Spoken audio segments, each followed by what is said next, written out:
Maybe you're... If you ever have any questions about the realm...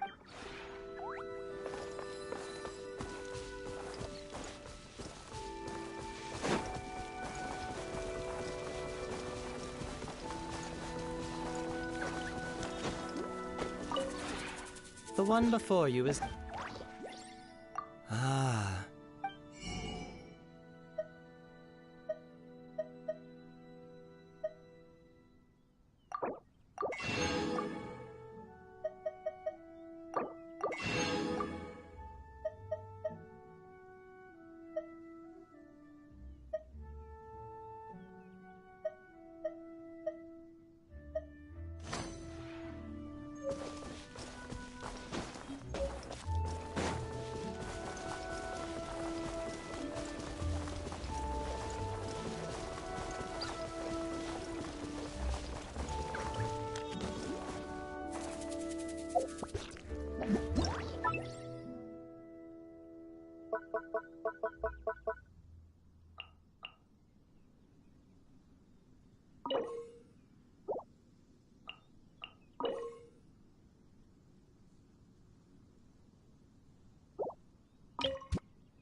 Hi.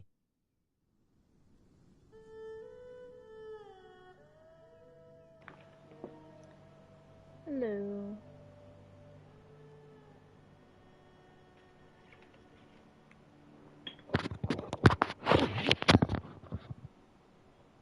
Sorry, there we go. Hello, hello. How are you doing? I'm doing okay, how are you?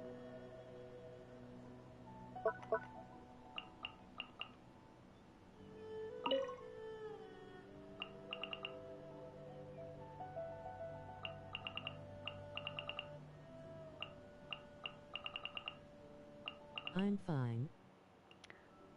That's good.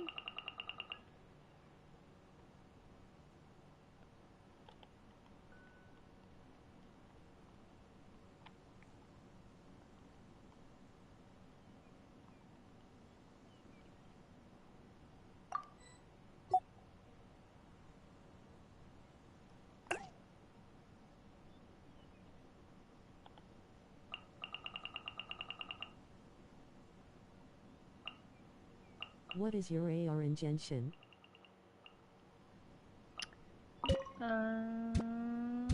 Give me a second. Please leave that. 50. To be fair though, I do have,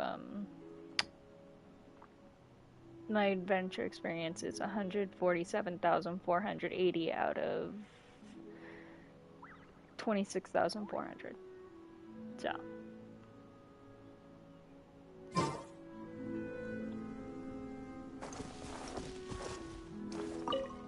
Your footsteps told me you were coming. Nice, my ad is 55. That's how I knew to Nice. For you here. It's all really nice. Don't worry about me. I can take care of myself. You're right. Thank you for inviting me here. I'll try my hardest to relax.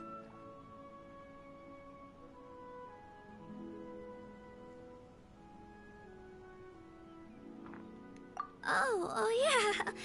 Good point. It's just, your place is so nice, and your invitation made me so happy. I'm not sure what to do. Maybe I just need a little more time to adjust. I did not. Don't travel often, and here I want I'm surrounded to, by but I'm things also I've never just... seen before. I almost forget to breathe just trying to take it all in. Sorry, because I know Kachina's talking. I have not. I want to, but I'm also just thinking I should just save what I can, since I'm free to play. Oh, thank you. You're so nice. I want to adjust as quickly as possible, and I also don't want you to worry about me, so... I'm cool for Raiden. I won't cause a fuss. Oh, did you? You won't even know I'm cool. here. How far did you get until you got her?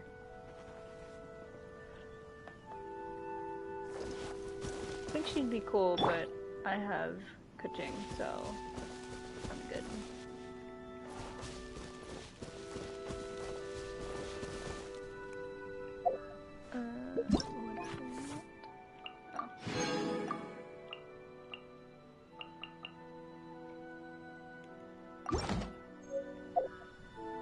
What's that? Oh.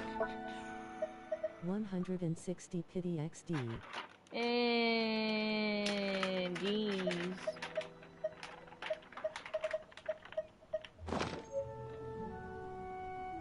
That sounds rough.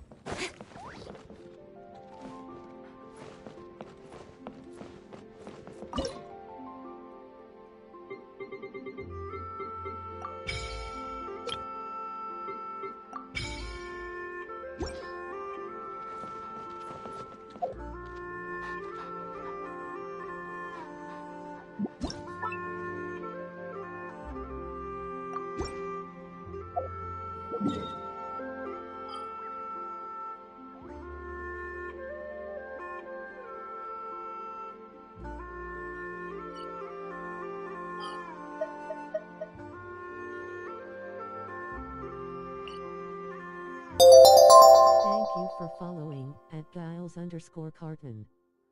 Giles_Carton is now following. Oh, thank you.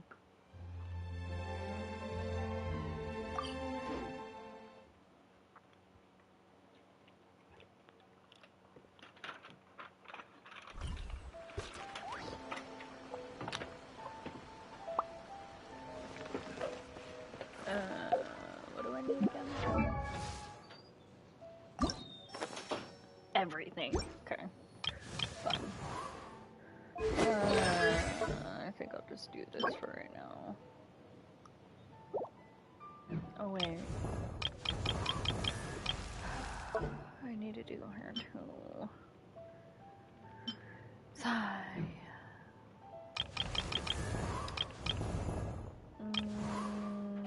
Yeah, I'll do him.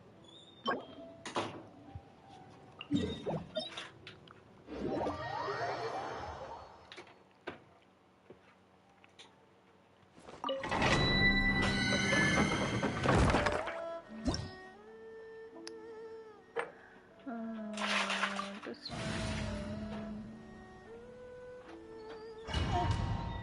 I'll be fine.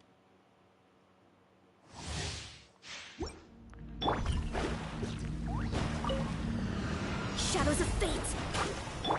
Stay put. The wind knows me.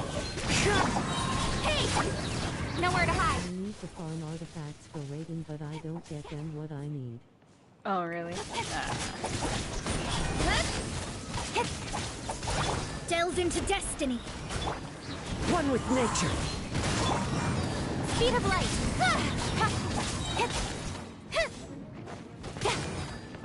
Cut to the chase. Let me scry. Don't be scared.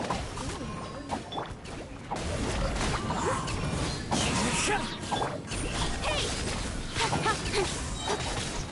With sword comes shadow. Wind Strider. No, I didn't want that. Only HP and defense.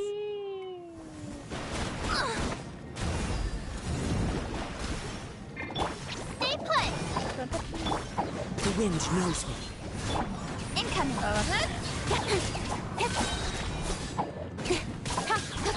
Nowhere to hide.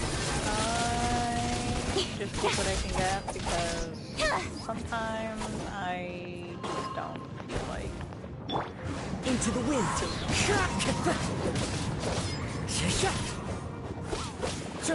Don't blink. But I also started playing. Actually, wait. On Sunday is my Genshin anniversary. Apparently, I started October 6th of 2020. And I say this in whatever streams that I have had voice on. I took a long break because of life, so it is nice that, you know, I was able to come back to this. I was on and off about it. Actually, I wonder. Is it here? Let me see. Yeah. So 15th is when I got Amber. In 2020. Actually, most of them. Barbara was in I November. played this game from March 2024. Yeah, see, I wonder if I should, like, make another account just cause. But I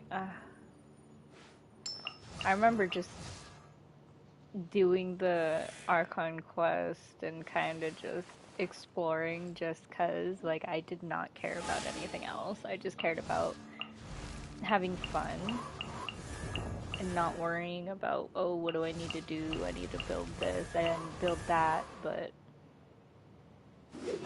I didn't care for it.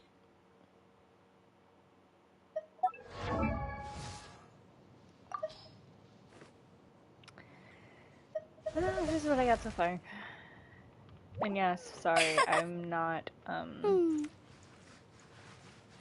fan of doing bow and arrow characters. Like, they're wonderful. Back then I did use Amber a lot though. But I'll be honest, I think I used Traveler most of the time until I hate Amber.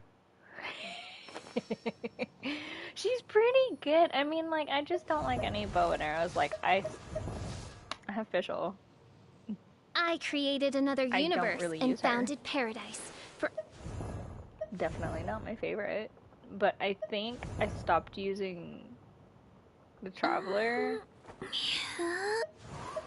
when... Oh, you know what? I probably stopped using her pretty recently. I mean, as you can tell, she's level 60. Amber is useless FR. See, you say Amber, but Charlotte. Charlotte doesn't really do much for me.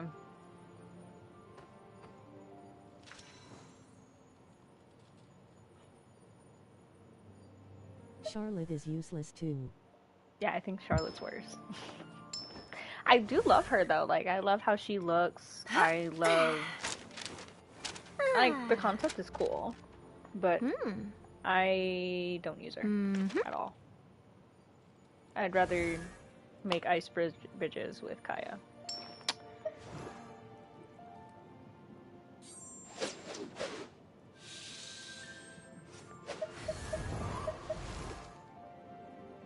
La da da da. No, I hate that idol so much. Man, I remember when Barbo was my healer. wonder. I should have built her as DPS. If you ever want to trade tactics, I'm always...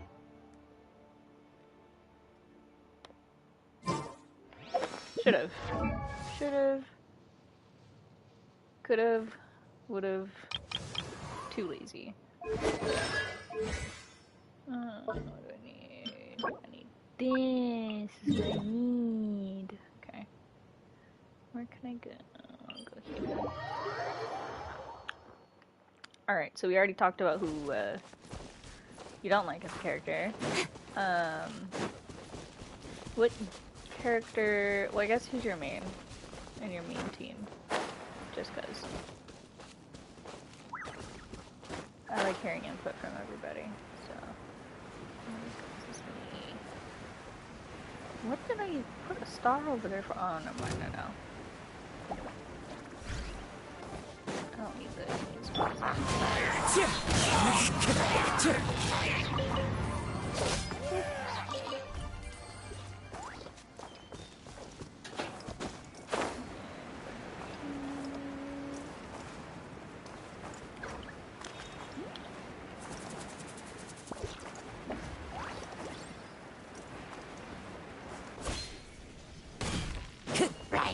One with nature.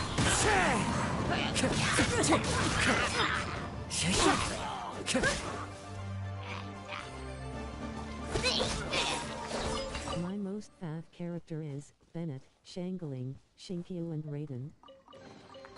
Brings a smile to my face. I see, I see. I was using... Oh, am I going down here? Yes, I am. I do like Bennett.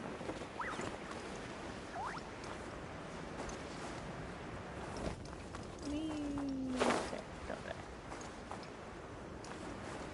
Living life on the edge. Oh, here I am. Shadows of fate. Don't be scared. The wind knows me. Speed of light. Replace my hammer. The wrong. I like Chlorine and Navia too. I'm gonna be honest, I was maining Navia for a little bit. It's just, I don't know what team I really like most yet. I'm still kind of figuring it out. But I mean, I like Bloom. Bloom is a good one.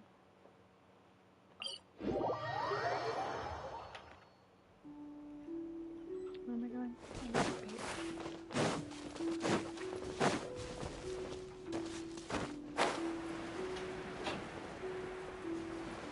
Chlorine is actually pretty strong.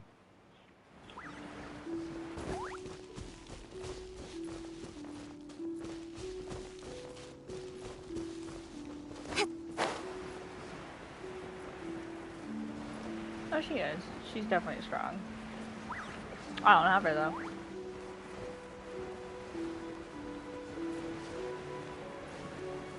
How far do I have to go? What the heck?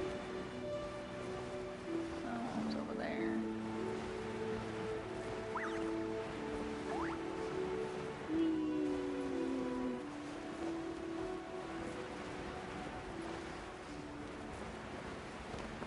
Wait, I need to... Can you do bit your voice louder? The game is louder than your voice. Oh.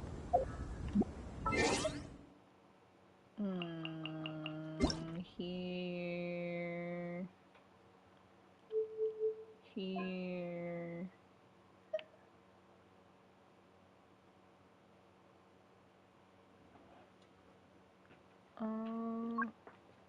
Music too?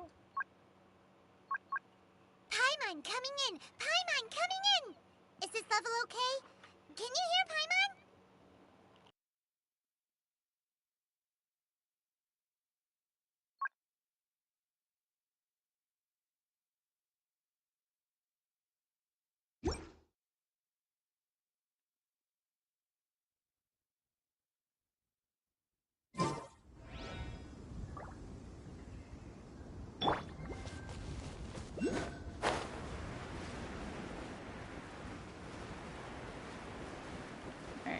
Hopefully that is better. Water. Another test subject. The SFX is loud.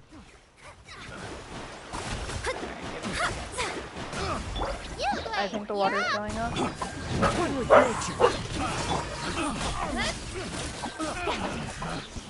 Hunter, the wrong test subject. The hunted.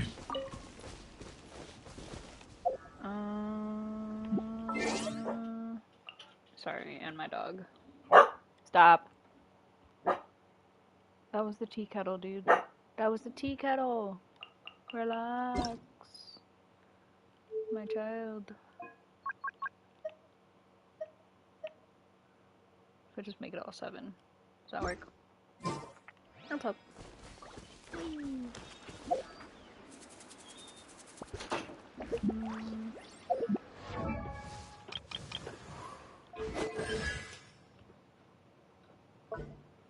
Haha, finally.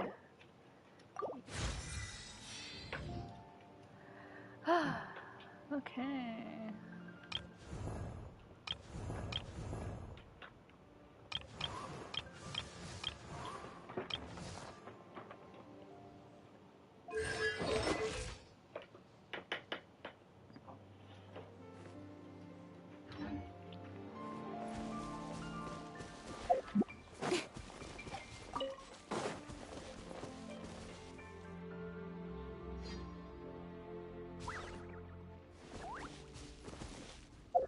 What do you think about child?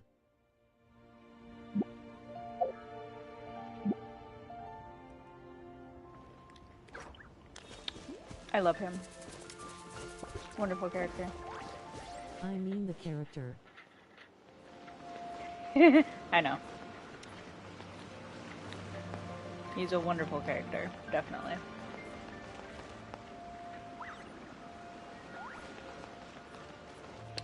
I just think it's funny that he does his own kind of thing. I wish I had him as a character, Would you but I don't. smash him XD?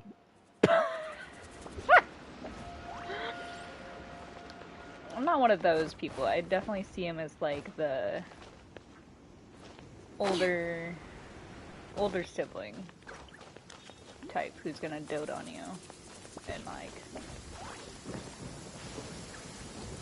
you know, Write it down for be a it. pain in the Nothing will butt, get but done also for like, years.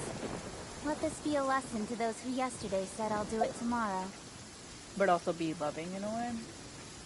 Why? Would you?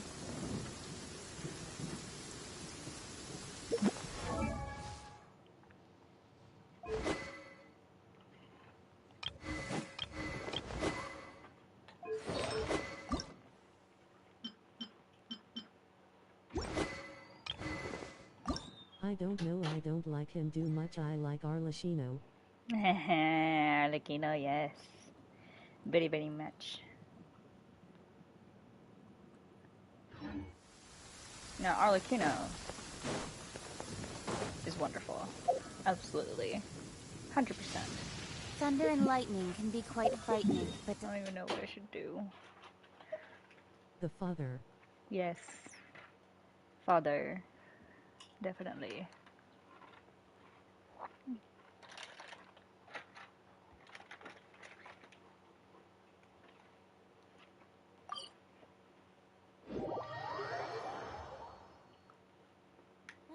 the sun is out.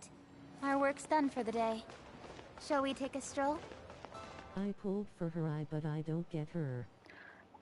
I wasn't playing at the time. Well, no, I just was barely getting back in, I think, after a break. It was 120 pulls. No, that sounds awful.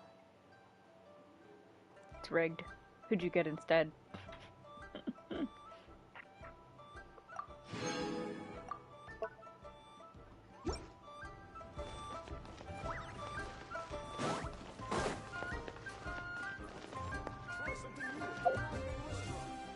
I died from inside.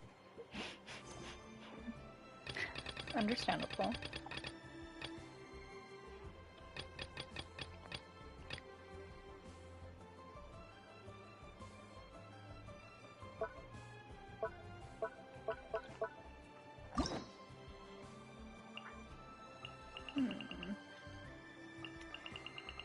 So many to do.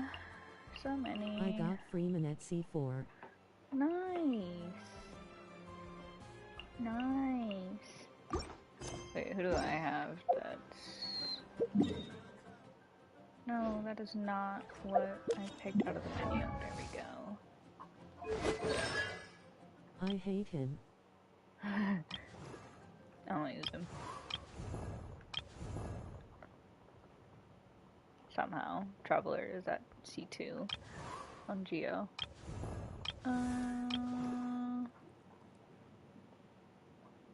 Oh, I didn't even know I had him at C1. Ben at C2. Jungling at C3, very nice. No loss. C1. Oh, Beidou is at C2, very nice. I can do my Traveler at C4. I'm just lazy. I don't remember when Barbara was at C2, but I guess she's at C2. Ningguang, of course, is at C1. That's really it.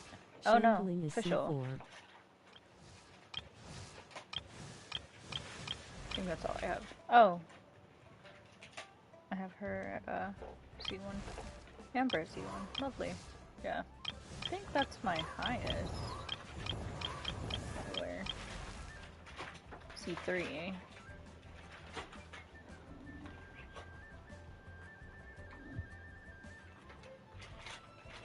I have to sneeze, hold on.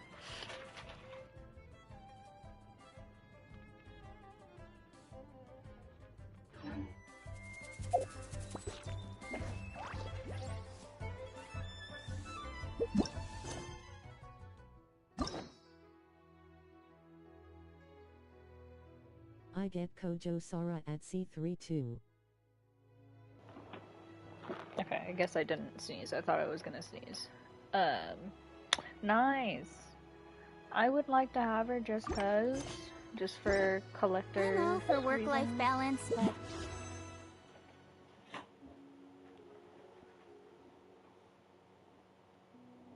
Actually, I don't have any of them. Like, any of the ones on the banners. You need to do the legendary quests from Arlecchino. I should, huh? And then I'm stacking up on these, because why not? It's so nice. Alright, fair. Should I do that? I think this today? is pushing it. So I'm pretty... I'm kind of just doing whatever today. Oops. This one?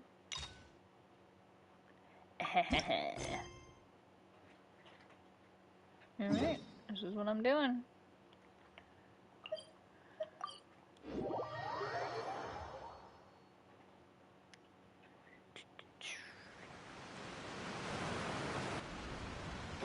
Hey, Traveler. Paimon. Can I spoiler something? Paimon knows that voice! Sure. Over here.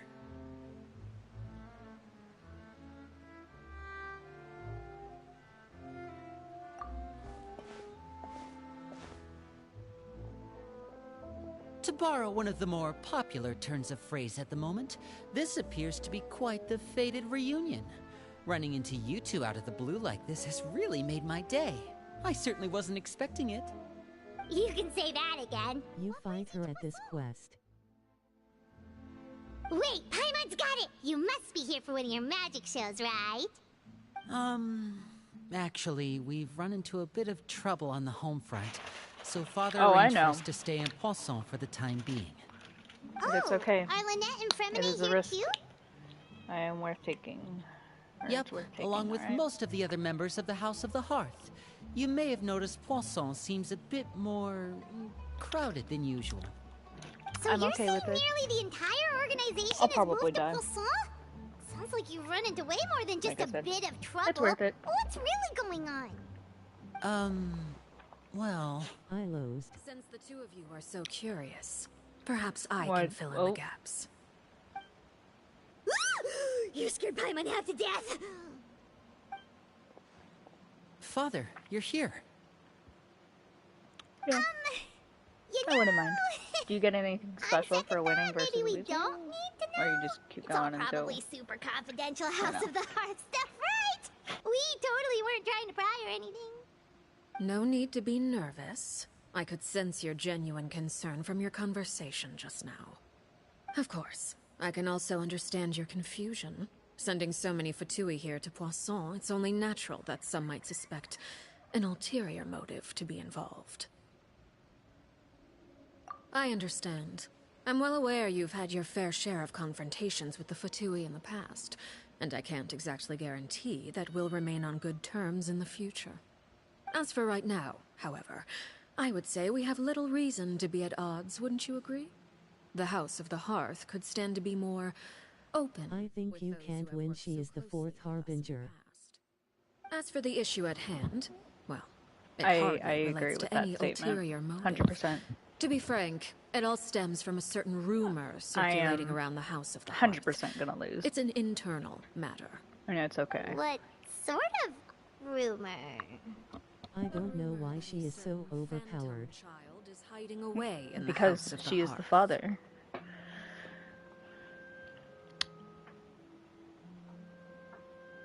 A phantom child? Ooh, just hearing the name is giving Paimon the creeps. A spirit that should have long ceased to exist is lurking in the shadows of the House of the Hearth. So I decided to bring the children to Poisson before continuing to investigate the situation. I expect I should be able to track down the spirit fairly quickly. After that, it's just a matter of resolving the situation, if you will. It shouldn't be much trouble at all. If you're curious, or if you still have some concerns, it might be advisable to stick around for a few days. I'm sure the children would be exceedingly pleased to welcome some visitors. But I had Raven and I lost with the Archon. It's kinda sad. I have some matters to attend to. Of course, Father. Nah, it's fine. It's fine.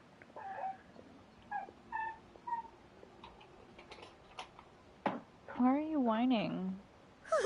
You're right there.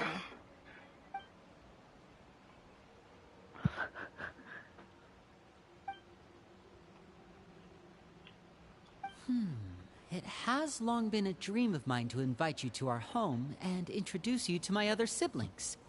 You're quite well known in the organization already. A lot of people have been talking about you, especially after Why are you everything with the barking? I props. like dogs. If you're willing, why don't you stay a while and have a little chat with us?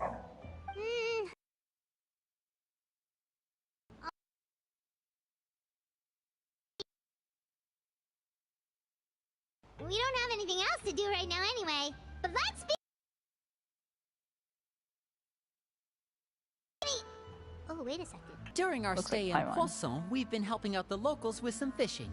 We bring in quite the bounty every day. In fact, today is the perfect chance for me to show you what I can do in the kitchen. Let's go. I'll take you to where we're staying.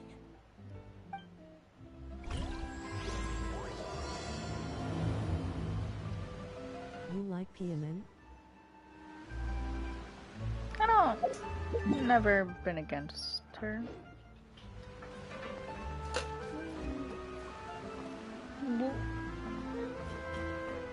You couldn't hear because the button was quiet, but my dog just asked for a treat.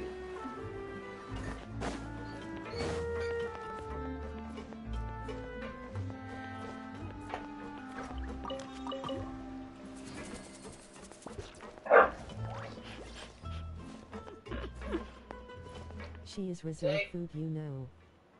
Oh yes, she's absolutely emergency food. Where am I supposed to? Am I going down there? Oh yes, I am. There we go. So talkative today. Why? What's with the attitude? We rented this house from one of the locals to use as a temporary base. I'll come back later and tidy up a bit. After that, it should be all ready for you to stay in tonight. Awesome, thanks! So, where are we off to now? Well, when I happened to run into you two earlier, I was actually in the middle of distributing some supplies. With this many people staying in Poisson, we have to bring in outside supplies every now and then. I should probably make sure the rest of these provisions get delivered, otherwise people might start to get antsy. Okay, we'll come with. There are all sorts of rumors about your organization floating around out there. Where are you Paimon's not from? sure if she could even take a wild guess as to what's true and what's not. But now that we US. finally have the chance to see a day in the life of the house, we can take a good look at how you operate. Well, you're more than welcome to come along. Just follow me.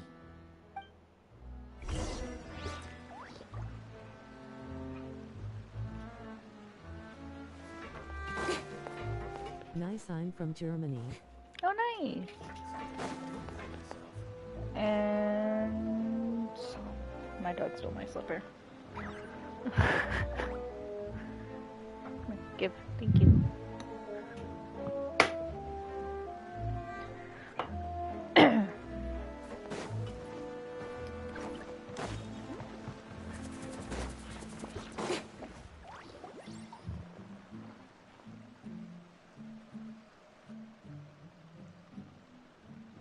Linny, you're finally here.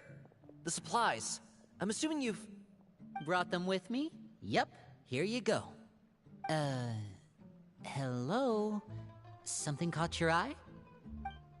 It's the Traveler in Paimon! No way! Come here, everyone! Hurry! The Traveler and Paimon are here!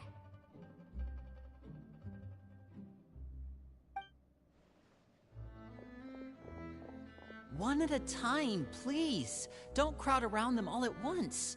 We don't want to scare off our guests now, do we? Oh, it's alright! Gotta say, Paimon didn't realize we were this famous. Of course! Father and Linny have told us so much about you. Father told us about how you helped Linny. According to her, you're a trustworthy friend. And as far as she's concerned, that's pretty much the highest compliment we've ever heard her give. As you can imagine, everyone's been very curious about you. I heard the Traveler is so strong that she can move a mountain with her bare hands.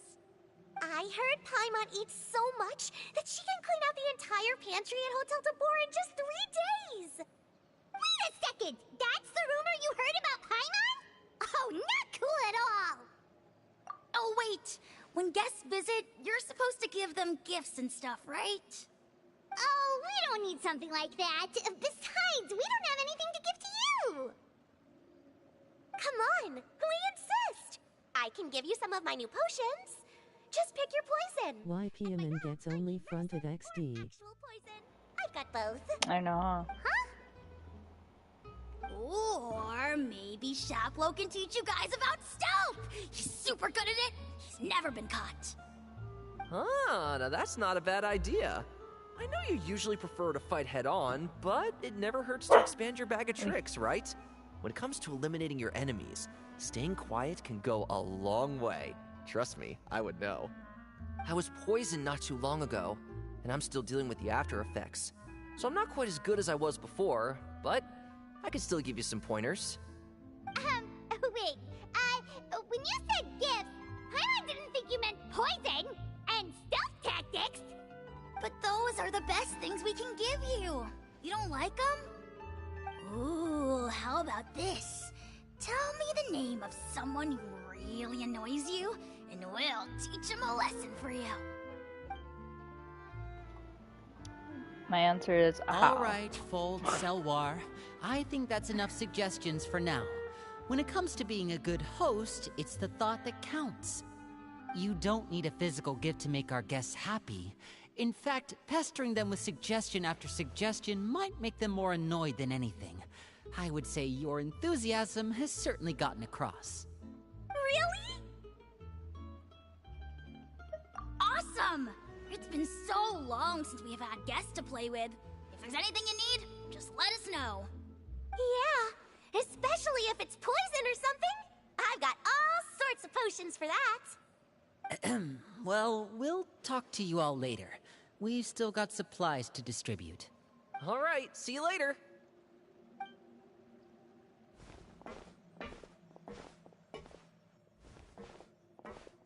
Bye!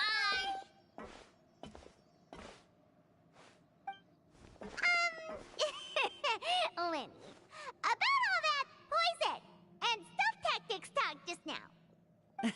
Scared you, did it?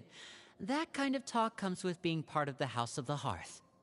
When Foltz was really young, He strangled all of his family pets, just out of curiosity.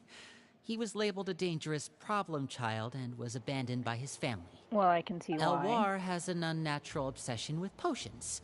Father has forbidden her from trying all the different concoctions she comes up with, but she still tries to test them in secret. You really have to keep an eye on that one. Chaplot is around my age. While I'm mainly responsible for collecting intelligence, he handles surveillance. He's very passionate about his work and has no reservations about taking on some very difficult missions. I know you two probably aren't used to that kind of talk, but I can promise you they only had the best of intentions. Things like stealth tactics and developing different poisons, they really mean a lot to them. They were just trying to share the best of what they could offer, that's all.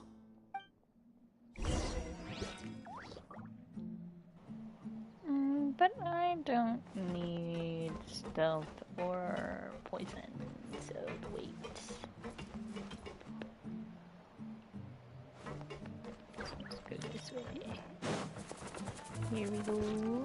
Sprinting, sprinting, sprinting, still sprinting.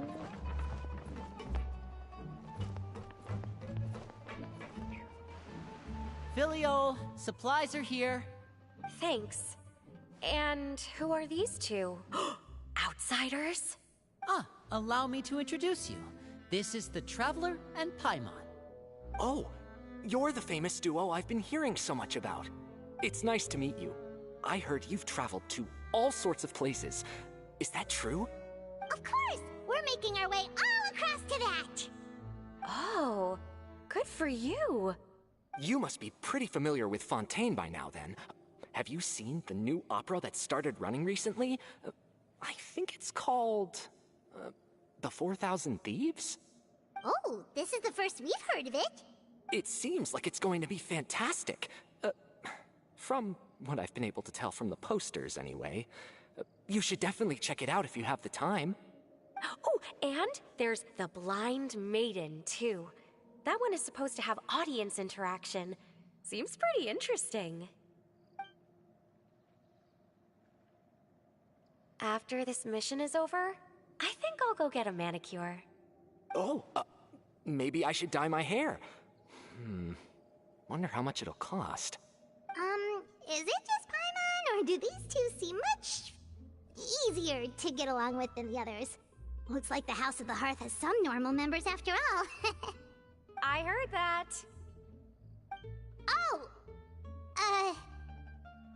Oops. I'm guessing you're referring to Foltz and the others? Yeah, we're definitely not all like them. I bet those crazies are practically foaming at the mouth right now. I'm sure they just can't wait to get back to Snezhnaya to carry out the plan. That's enough, Filiol. Don't talk about family members behind their back, right? Whatever. Let's go. Guess this is goodbye then. If you ever have some time, we should go see the opera together.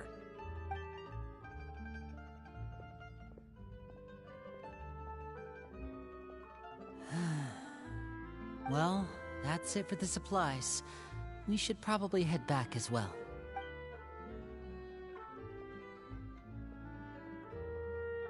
Well, they didn't seem too happy with each other. Seems like there could be something more going on here. You're right. We're only here as guests after all. Oh, Linny's getting super far ahead. Come on, let's catch up.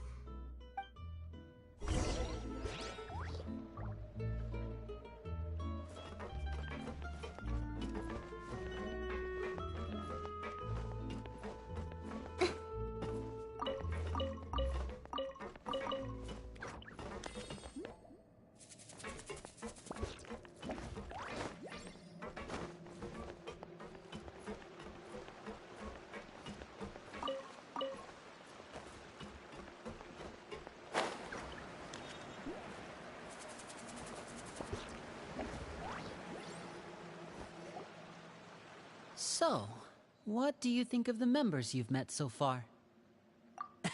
Well, Father is always encouraging us to be strong-willed and independent.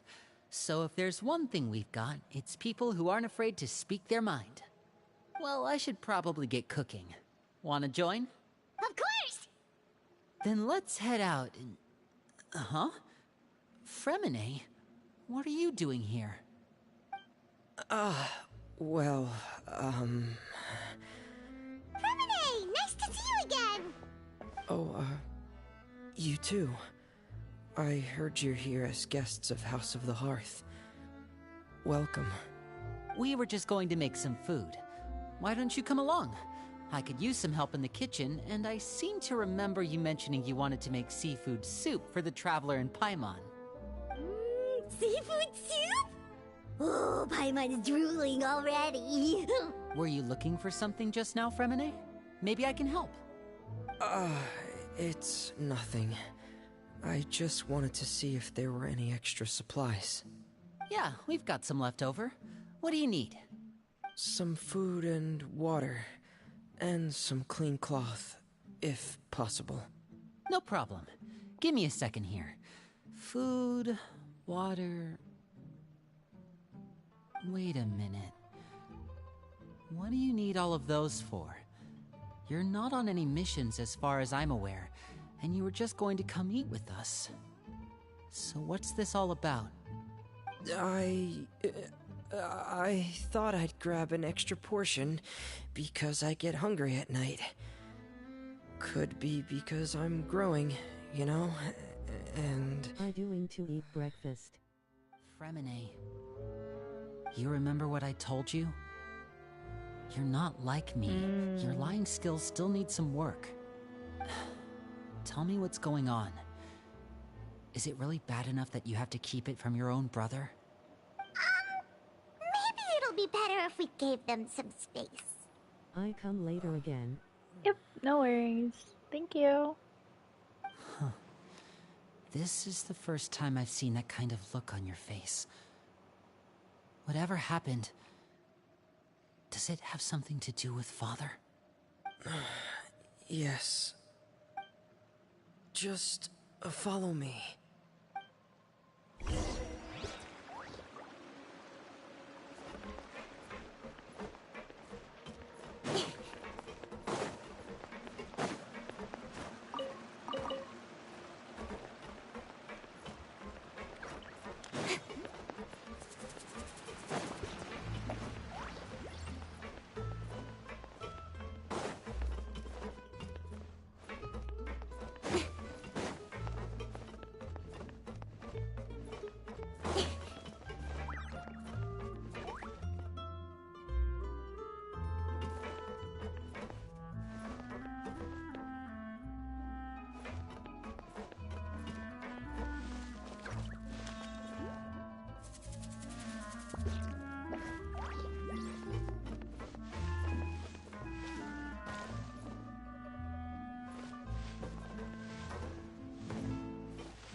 You're back!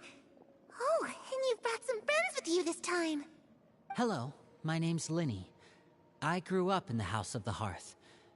And you are? Hi, Linny. I'm also a child of the House of the Hearth, just like you. You can call me Clairvy. Clairvy? I see. It's nice to meet you. Does that name ring any bells, Linny? No, not at all. That's not a name we have on our roster, I'm sure of it. What I'm not sure of, though, is how she managed to sneak in. She must be the phantom child Father's been searching for. From the looks of it, I'm guessing you were the one that found her, Fremine. You, haven't told Father, have you? No, I haven't told anyone. I've just been keeping her hidden. For how long? About half a month now. So ever since we got to Poisson, then, do you have any idea what you're doing? I know what I'm doing.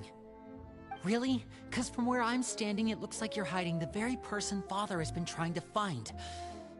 If Father finds out about this, everyone involved is going to be punished. You know the rules of the house, Fremine. I know you do. Father doesn't tolerate any form of betrayal. So why are you doing this? I've thought it through. And I just can't hand her over like that. Linny, don't you remember last year? Sheplo nearly died after getting poisoned during that one mission. He wasn't able to get back before the poison started taking effect, and not a single person was there to help him. That night, while I was sleeping, I heard a voice telling me to go save him. I opened my eyes, but I couldn't find the source of the voice. I thought maybe I was just hearing things, but I went to look for him anyway. Luckily, I got there with enough time to save his life. That feeling of being haunted, of hearing voices, it's happened many times in the House of the Hearth. I'm sure you've noticed. So what you're saying is, that was her? She was the one who spoke to you that night? Unless there are other spirits roaming around the House of the Hearth, I don't think there's any other possibility. If Clairvy were our enemy, it wouldn't matter whether she was a spirit or an actual child. I would have acted without a second thought, because that's what Father ordered us to do. But she's been living with us, helping us from the shadows all this time. I think that makes her family. I couldn't just hand her over to be dealt with. Not when there's so much we still don't know. So what's your plan then? You can't keep her here forever. Someone is bound to find out eventually. I haven't thought that far yet. I don't want to disobey an order from Father, but I also don't want to put Clairvy in danger. Come with me. There are a couple things I'd like to say to you in private.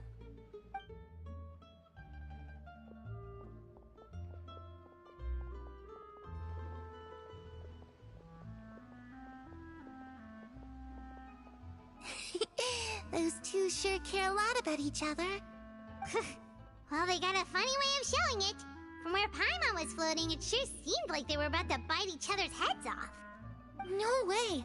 They have a really deep bond. I could tell right away, because I also have a friend like that. I just don't know how long that kind of bond can last. The darkness in the house runs deeper than you can imagine.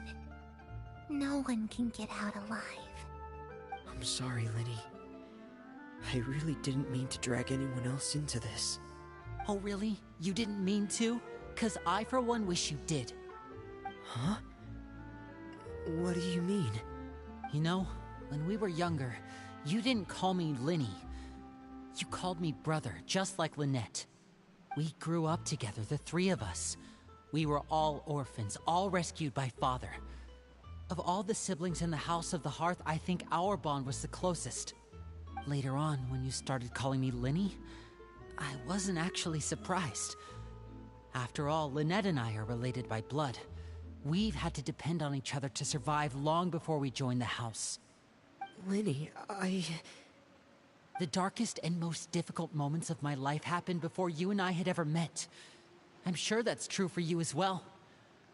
Even so, Fremine, we've stood by each other for all these years now, and to me, that means more than blood. You and Lynette are the most important people in my life. No one can replace you. So I won't let you face anything alone. Not if I can help it. Oh, looks like things are getting kinda heated between Linny and Fremine. Maybe we should go check on them. Oh, it's raining. I I should put my clothes away.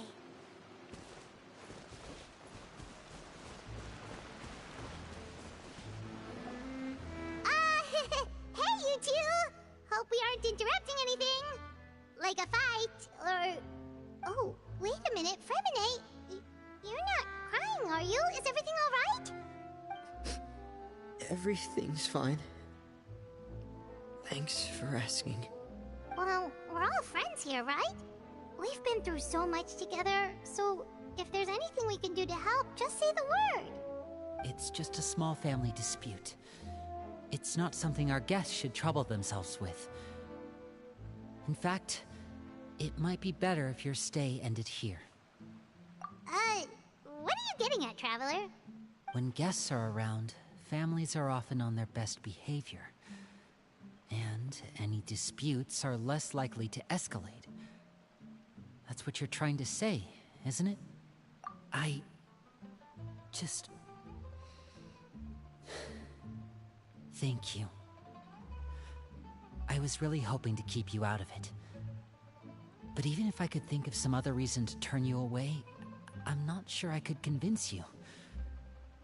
I know things could turn dangerous, so I promise you this. From now on, I'll protect you like my life depends on it. Me too. Well, back to the matter at hand then. If we don't plan on handing Clairvy over to Father, then our only other option is to solve the mystery of her identity before Father is able to track her down. That means finding out where she came from and what she's doing here. Then we can send her on her merry way and pretend like none of this ever happened. I've tried that already. And? And... nothing. I tried taking her somewhere really far away, but... after some time, she just reappeared. She even came with us all the way to Poisson. It seems like wherever the house is, she follows. I don't know much about spirits. Do you two have any ideas? Let's see here. Paimon remembers hearing something like, if you fulfill a spirit's last wish before they died, they'll let go of whatever's keeping them here and return to the ley lines. Oh, it's just that Paimon doesn't really remember where she heard that, so it's not guaranteed to work or anything. Well, sounds like it's worth a shot. Guess that means we should go ask her about her wish.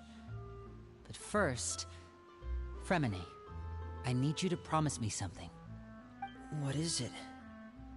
I need you to promise me that this will stay between the two of us. We're the masterminds behind this whole thing. No one else gets involved. Can you do that for me? Of course. I promise. All right. Then let's seal the promise just like when we were kids. Fist bump on 3. Ready? 1, 2, 3. I swear.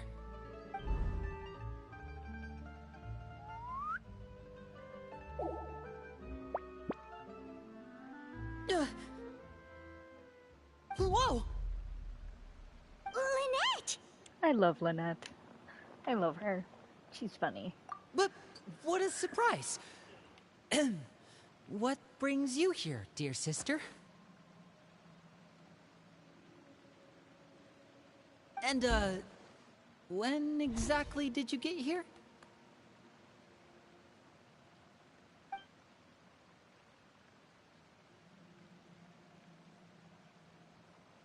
You're an idiot, brother. And you too, Fremine.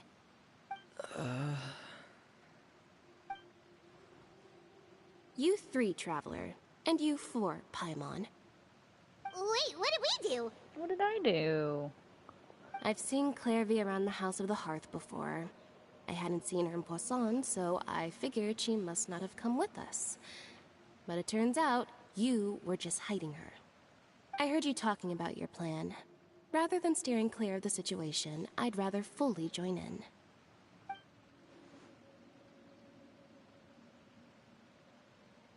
If you don't agree, I'll have no choice but to report everything back to Father. Simple as that.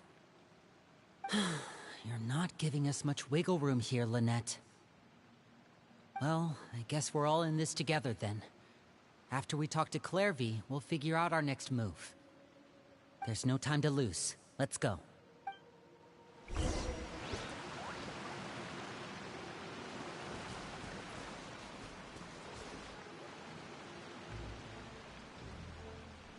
I'm full. Thank you for bringing me this food, you guys. She said she's full, but the food doesn't look like it's even been touched. That's right. Based on what I've been able to observe, it doesn't seem like Clairvy can interact with the physical world at all. Still, when she's presented with food, she'll always linger around it for a good little while. Maybe, in her mind, she really is eating those things. Does she know that she has already passed away? I've tried to ask her, but she didn't answer. My guess is that she's just as confused as we are. Or maybe she couldn't understand the question at all. Clairvy, if you've got some time, I'd like to ask you a few questions. Sure.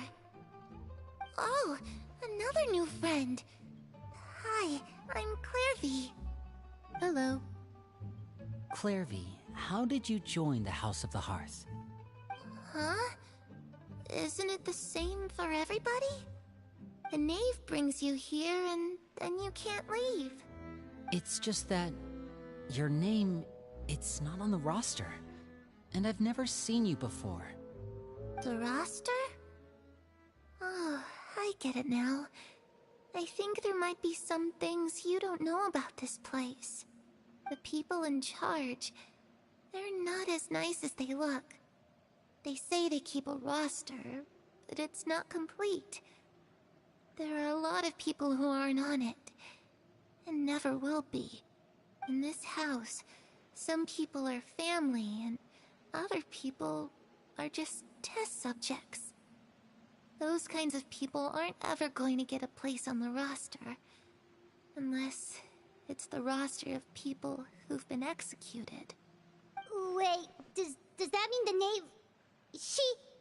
Is there anyone that can vouch for you? Perry. She's my best friend. She's the only one I trust in this place. Have either of you heard of that name before? No. Me neither. Clairvy, Perry. Neither of those names are on the roster. But it seems like she's telling the truth. Either that, or this kid's already got a bag of tricks bigger than mine. Maybe we should try a different approach. Clairvy, do you have a wish? A wish? It can be anything you want. Just imagine. It's your birthday, you're blowing out the candles, and your wish is...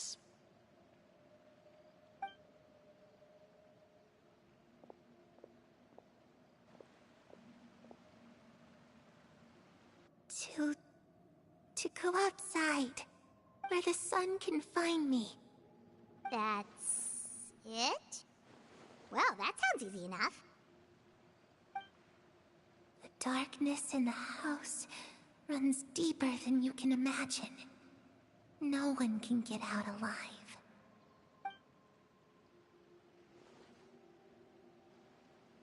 Okay, time to divide and conquer.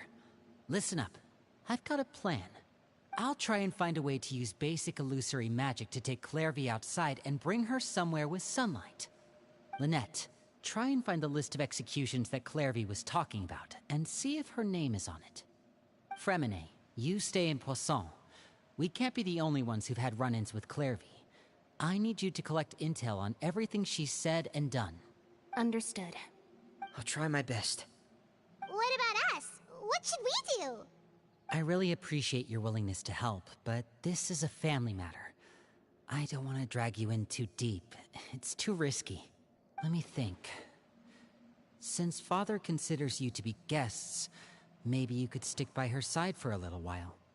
You don't need to do anything except keep up some nice, casual conversation. Ah, Paimon gets it. You want us to distract her. I'll give you a magic bird. If Father suspects something, All you need to do is release it when she's not looking, and it'll alert me that something's wrong.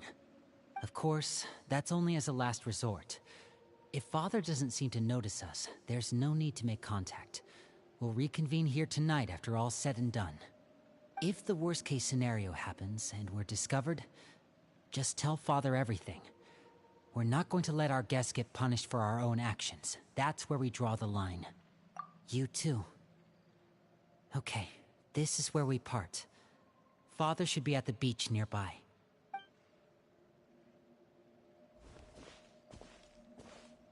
I really hope this goes well. No, it has to go well. That's the only way this can get resolved.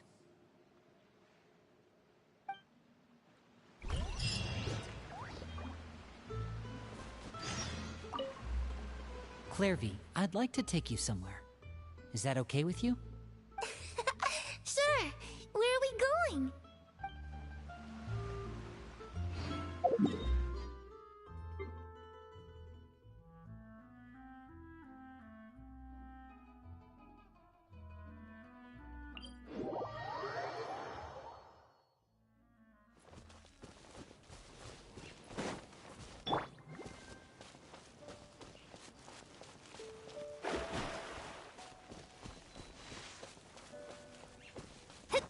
Scry the sky.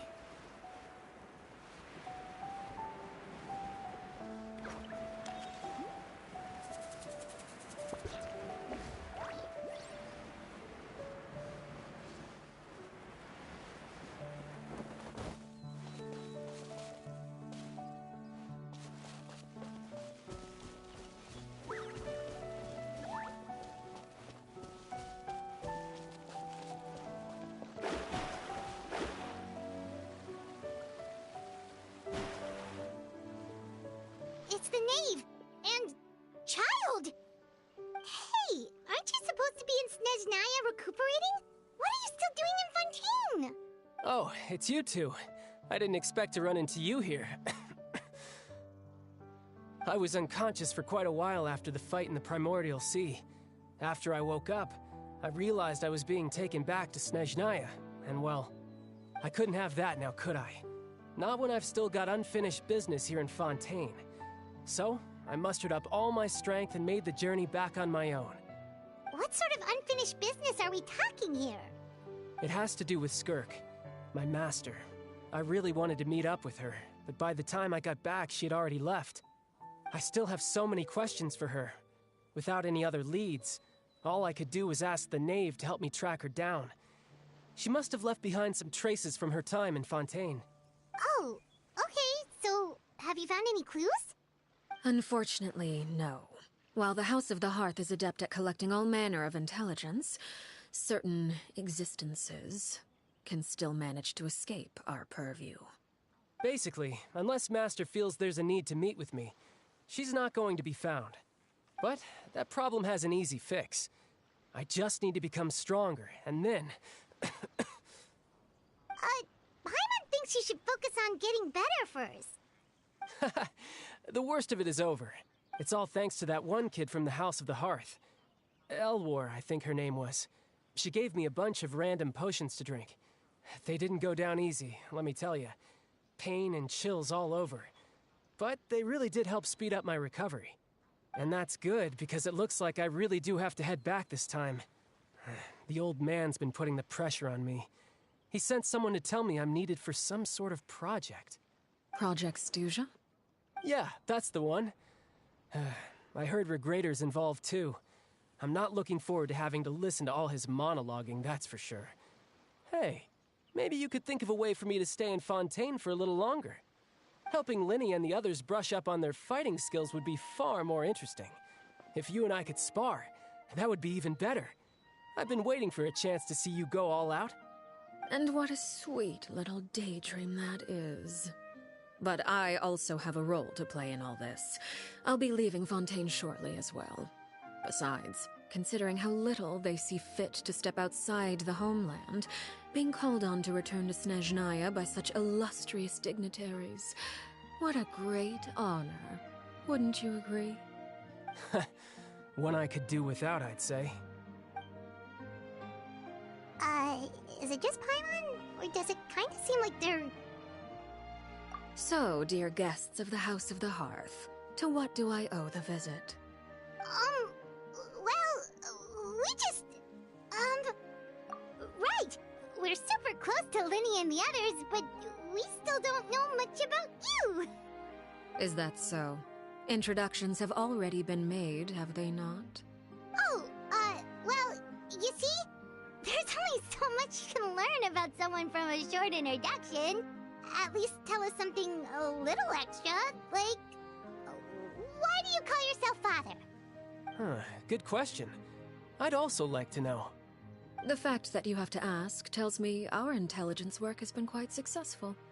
Telling you the answer to that question would only serve to undermine that success. And we can't have that, now can we? Spoken like a true diplomat. That was some expert sidestepping right there. Well, if there's nothing else, I think I'll take my leave. I still have a small matter to resolve at home. Wait, don't go!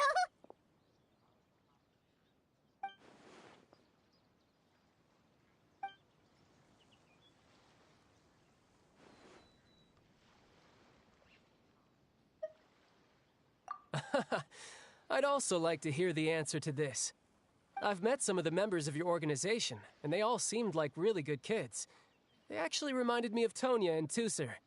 Which, by the way, if you ever betray them, I'm just letting you know, I won't let you off easy. And why would I betray them? Well, you've already betrayed the House of the Hearth once, haven't you? At least, that's what I heard.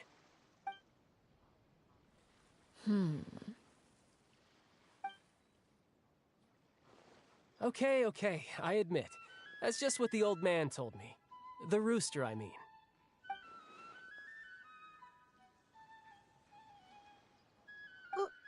Wait, did you really do something bad to those kids?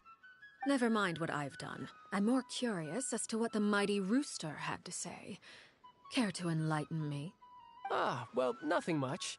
Just some stuff about you taking out many other members of the House of the Hearth, and even going so far to attack your own family. I see. Oh, based on your reaction, I'm guessing it's all a bunch of lies. Hardly. I don't appreciate his particular turns of phrase, but I suppose he didn't say anything untrue. Although, it would be more accurate to say that there is a certain level of prejudice involved, but I don't intend to clear that up just yet. Prejudice has a funny way of concealing the real truth behind certain things, an attribute that I find to be quite advantageous.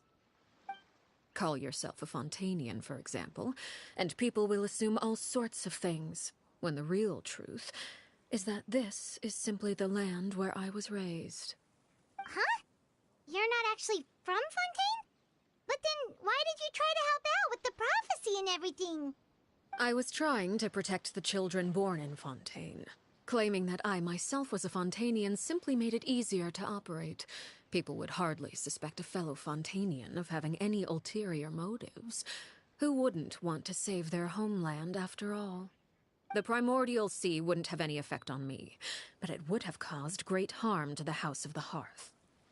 Well, you wanted extra information, didn't you? There you go.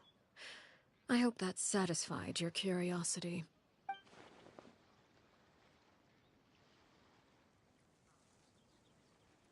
So, you stayed in Fontaine for the kids.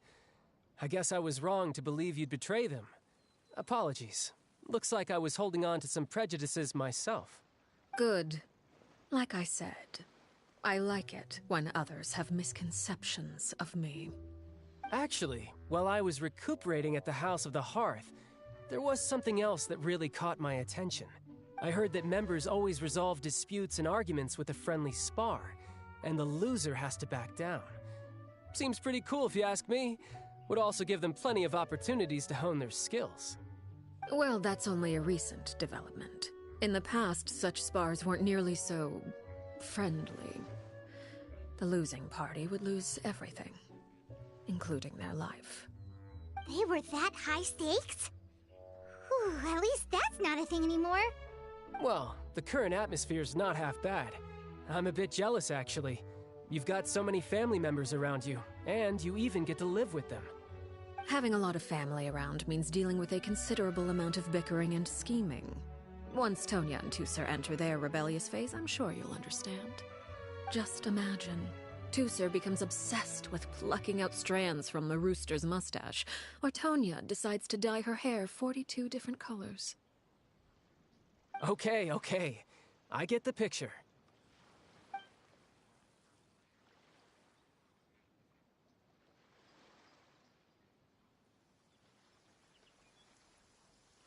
Well, would you look at the time?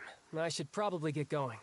Traveler, Paimon, I'm not sure where our paths will cross next, but the next time we run into each other, we should definitely try and find some time to spar. Again, maybe this is a conversation we can have when you look less like you're gonna keel over. All right.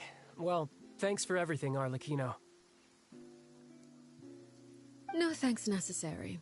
You also played a part in obtaining the Gnosis. I would say we can call ourselves even. I like the sound of that. Well, I'm off. See you all some other time. We should probably get going too. Do you want to head back with us? Oh? You want me to leave so soon? Oh, well, you see, I'm rather enjoying the evening breeze. If you don't mind, I think I'll stick around for a bit. I have some things to think about. Apologies for not attending to you like a proper host. Please forgive this slight. I do hope you'll have a pleasant stay.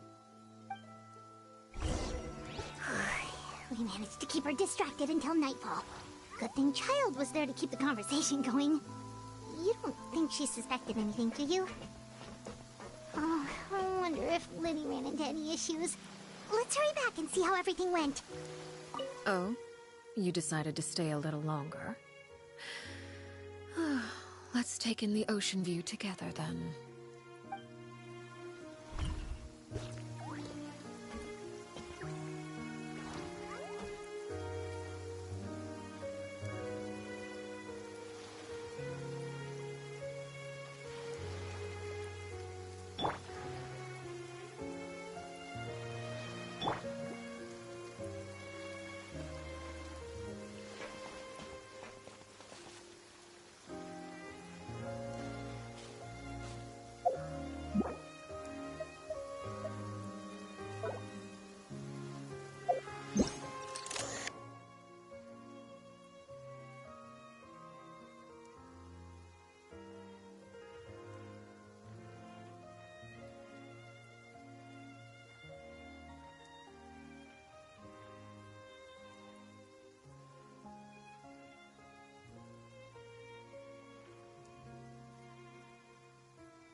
How did everything go?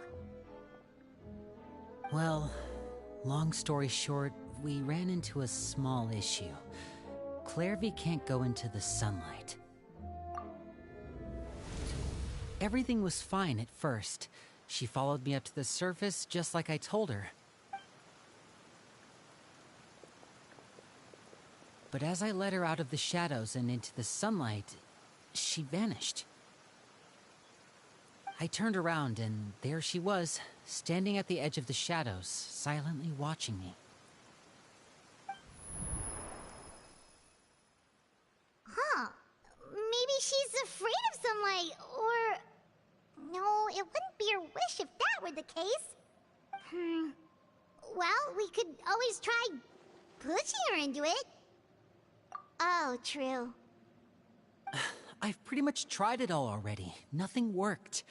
Eventually, the sun went down, so all I could do was bring her back here. How did it go with you, Lynette? Good.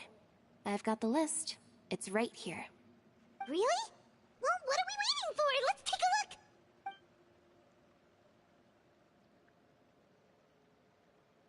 Oh, that's a lot of pages.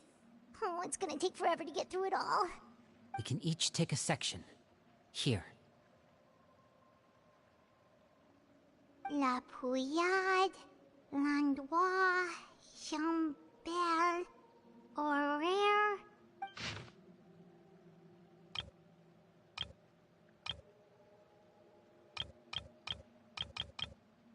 Oh, yikes. That Horaire guy has a huge scar on his face. He's kinda giving Paimon the creeps. I've met him before. The scar is from an injury he received during a mission. I still remember him joking with me about it. He said any future lover would take one look at him and then lose all interest. Did he say anything else? Well, I asked if there was someone he was interested in. He said no, and that's where our conversation ended. It was only later that I learned he really did have someone he liked. He risked everything to escape so he could be with her, but it didn't work. One day, Father asked to see him, and, well, I never saw him again after that. Wait, so that means the knave, she... It may seem cruel, but it's just one of the rules of the house. Betrayal is not to be taken lightly. We know too many secrets to come and go as we please. So, if you do try to leave, you pay with your life. Her name's not here, huh? Well, that's not too surprising. It doesn't seem like this list is complete. It only contains records dating back around 5 years. Let's shift our attention then. Fremine, were you able to find anything out? Fremine. Sorry. I was thinking about something. I managed to talk to quite a few people, but I couldn't help but notice that the atmosphere in the house was a little... strange. Strange? Yeah, I mean, I know there have been arguments in the past, times when people haven't gotten along. Chaplot and Filiol are a good example of that. Oh, those are two of the people that we met while delivering supplies. Paimon can see how they might not get along. They had very different vibes, and their, interests seem to be pretty different as well. That's to be expected, actually. Father brought us all here, shared her knowledge with us, taught us how to fight. That's one thing we all share. But that's also where the similarities end. Not all of us feel the same desire to stay here. As members of the House of the Hearth, we're also considered part of the Fatui. And to a lot of people, that's an identity they never asked for. Certain members get older and realize they want something else for themselves. But considering the rules of the house, most people would never say that out loud.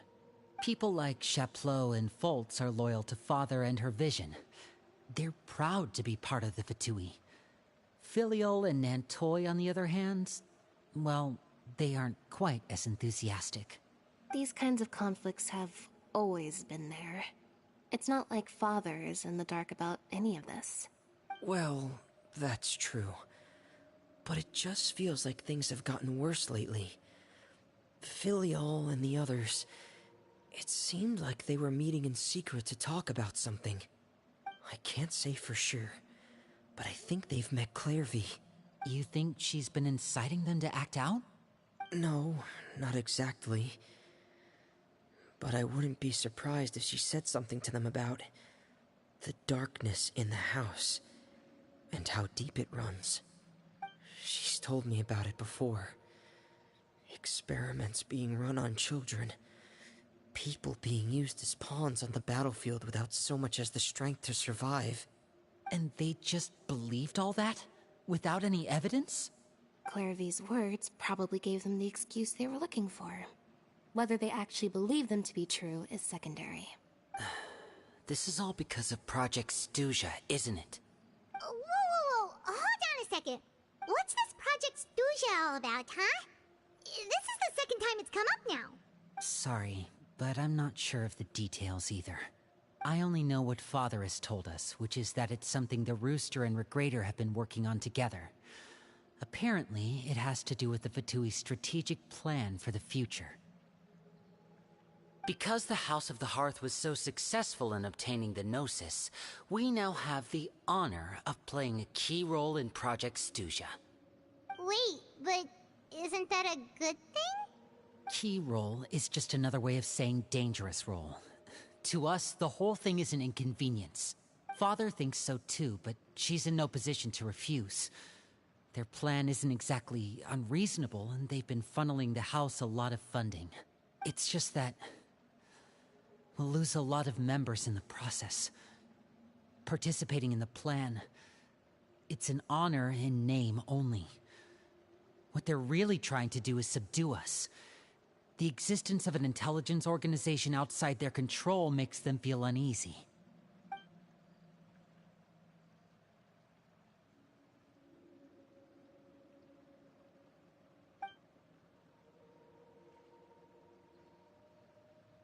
Okay, super complicated top secret Fatui business aside, what does all of this have to do with the conflicts you were talking about earlier?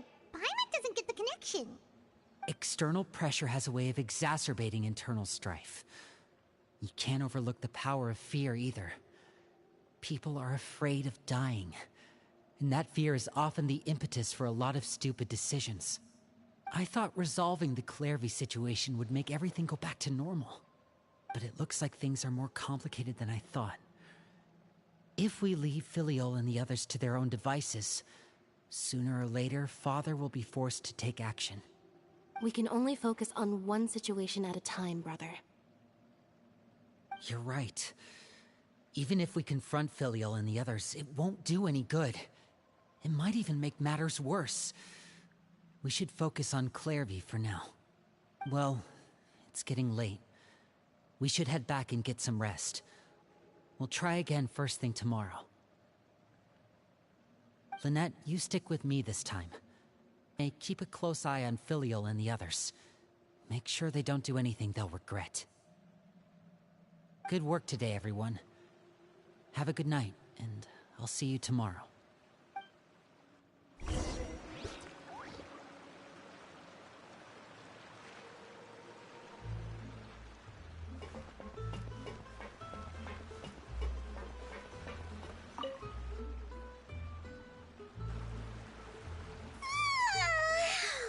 I'm always looking forward to an early night, but she can't sleep at all. Hey, you don't think the knave will be too angry with Lenny and everyone if she finds out about all this, do you? She's even scary when she smiles.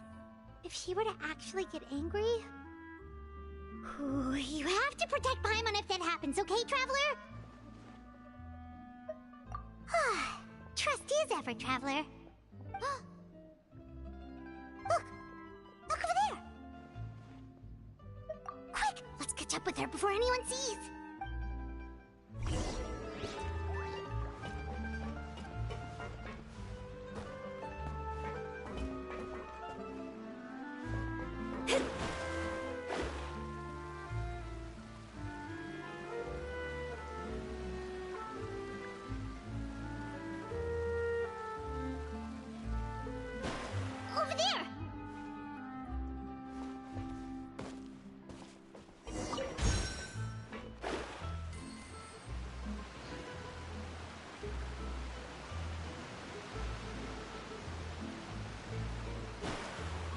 is she going? Oh, if someone sees her, we're toast.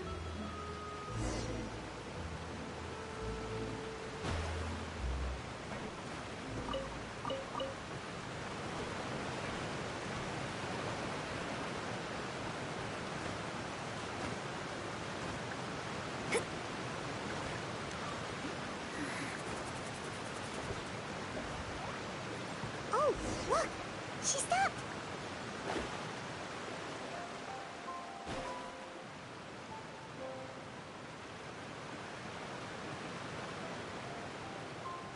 Clairvy! Shh! I opened the window while no one was looking. Look how pretty the outside is.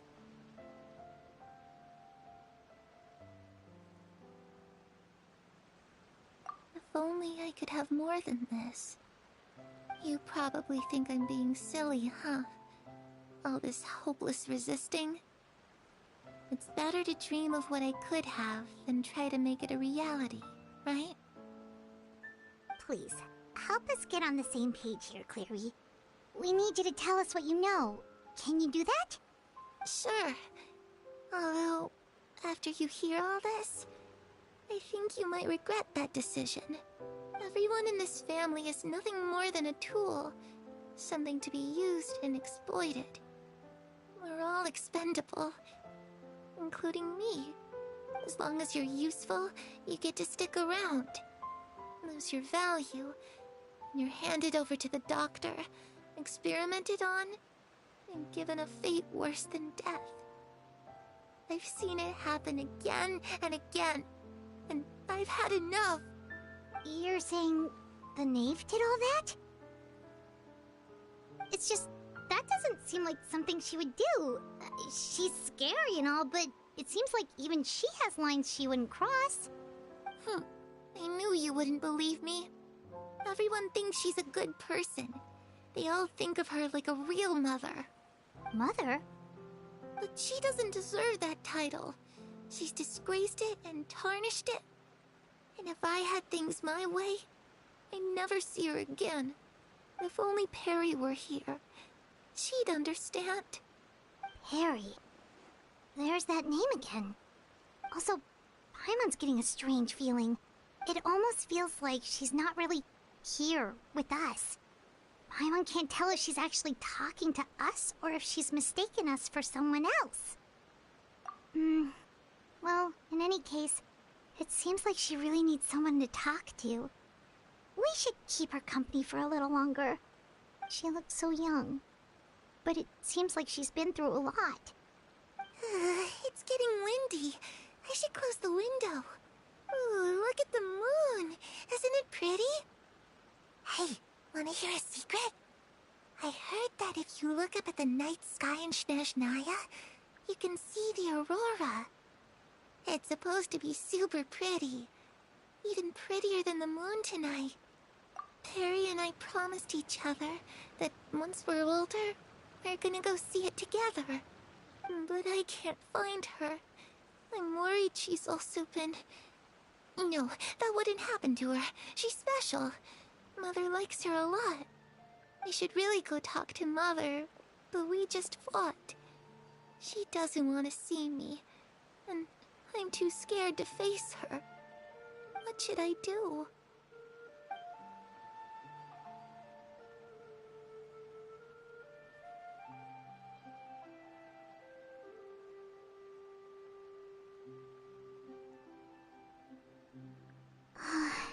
Paimon really doesn't understand what's going on with her. Well, let's head back. We've got an early morning tomorrow.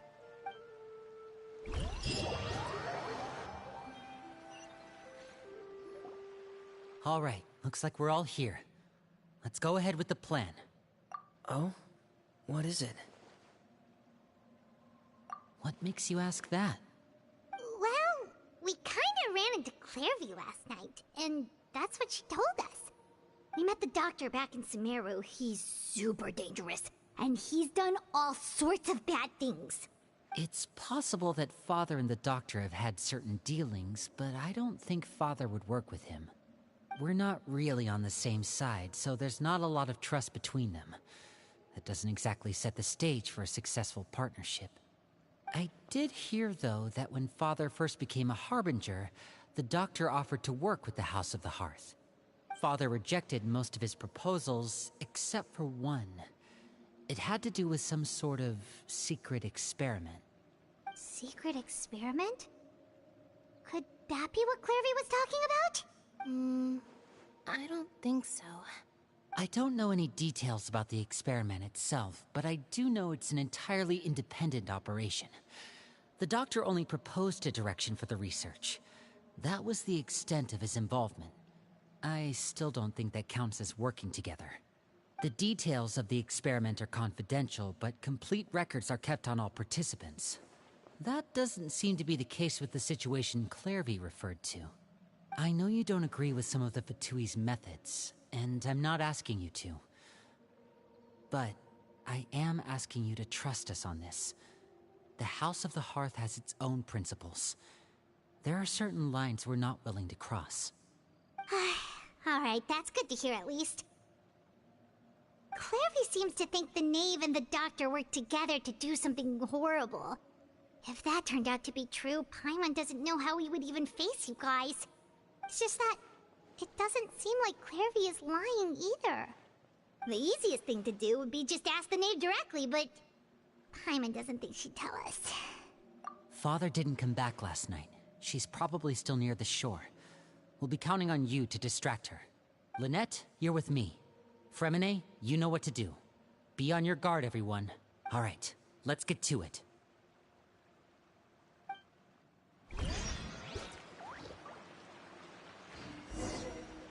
Where are we going today? Let's try somewhere further away this time.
Ah, it's you two again.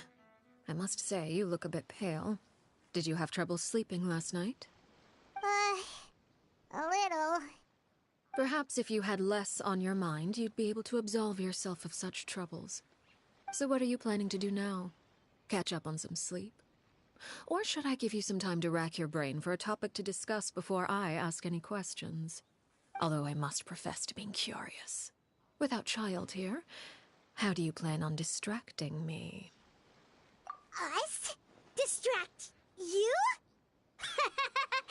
Good one. But no, we were just here for a chat. Looks like you could have used some extra time to think. No matter. If you don't have any other plans, why don't you accompany me somewhere? Don't worry. I'll be sure to steer clear of any scheming children. The ocean breeze is sure nice today. Children always think they can hide things from the grown-ups. But nothing gets past me. Least of all a little scheming. I think I'll let them have at it for a little longer. I can be very patient. Well, I'll leave you to think things over. If you're so inclined, meet me outside the Palais Mermonia. Good things come to children who do as they're told. So I do hope you decide to tag along. If only for your friends' sakes. What should we do? She clearly knows about everything we've been doing, and Paimon doesn't think it'd be a stretch to say she was threatening us just now.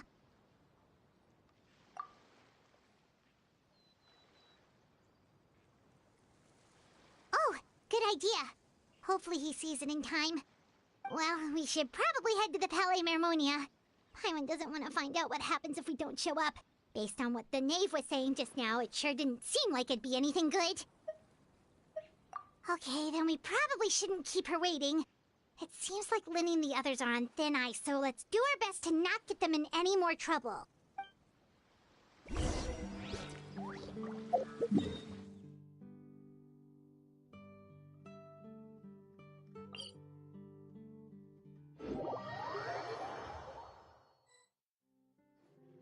Seeing as we still have some time before my meeting, we might as well enjoy some pleasant conversation while we wait.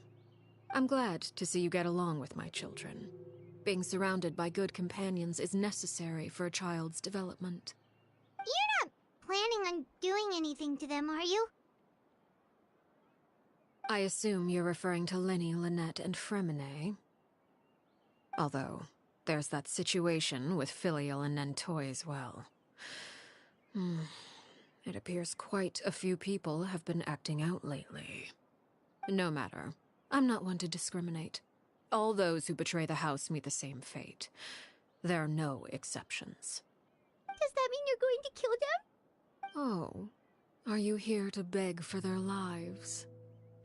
I'm sorry to disappoint, but the rules of the house change for no one. In my organization, everyone is responsible for their own actions. But don't you care about them at all? They really respect you. They even call you father. You must feel something for them. Any organization in which feelings come before principles is one destined for ruin. The House of the Hearth is hardly an exception. You could say our principles are more stringent than most. Perhaps I can offer you this consolation at least. As our guests, you two will not be held accountable along with them. I would imagine Linny, Lynette, and Fremine will be able to keep their lives. As for Filial, Nentoy, and the others, I'm afraid there's little I can do. They can try to escape, but once you know our secrets, there's no getting out alive. But that's awful. Ah, you seem concerned. Out of consideration for my guests, I suppose I could turn a blind eye for a little longer. If Linny and the others manage to dispose of Clairvy in the meantime, all evidence of their wrongdoing will be lost. In that case, I could hardly punish them for something I couldn't prove. If their efforts are unsuccessful, on the other hand, all will be held accountable. And the punishment will be severe. Of course. Oh, and here, I believe this belongs to you. Do try and keep better track of it next time. It takes a considerable amount of time to train a bird like this. It would be such a pity if you were to lose it. Permanently. Wait, where did you get that? Well, I'm afraid that's all the time we have to chat. Now, for the matter at hand. I asked you to meet me here because I have business at the Palais Mermonia. It has nothing to do with you, but I think it would be prudent for you to stick by my side for the time being. There will always be time later to run off and tell Linny what you've learned. Well, time to go. Looks like we wrapped things up just in time.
It's been a while, Monsieur Neuvillette.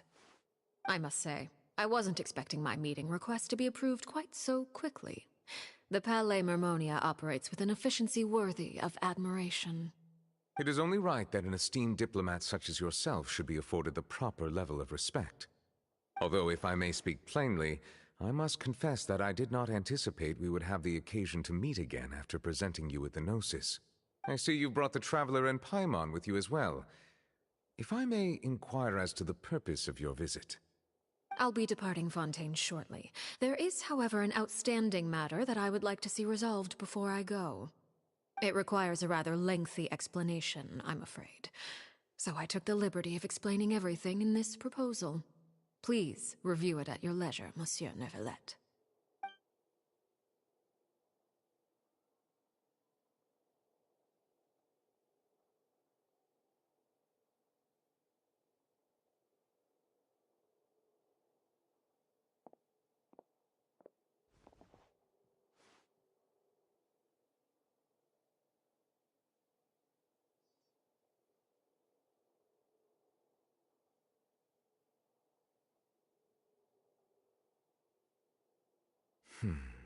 I understand your request. However, at the risk of causing offense, I must admit that I fail to see why you would wish for such a thing. I heard you have a certain fondness for water tasting, Monsieur Neuvillette, so allow me to use water as an analogy. A family is like a large body of water with countless rivers flowing in and out. As someone who watches over this system, I would hope that each river that flows from the source will eventually reach the ocean. Of course, objectively speaking, I know this is impossible. Most of the rivers will dry up along the way, disappearing into the ground and leaving nothing but a barren riverbed behind. Not all rivers are destined to reach the ocean, but I would not see their existence rendered meaningless. I believe the water that flows within them is simply meant for a different destination, like a field in need of irrigation. Or perhaps the glass of a certain water-tasting enthusiast. Did you get any of that, Traveler? Your words paint an optimistic picture indeed. Allow me to remind you, however, few among us are willing to sip from a glass filled with tainted water. It may have been tainted at one point in time, but not to worry. I'll make sure it's strained of all impurities and returned to its cleanest form.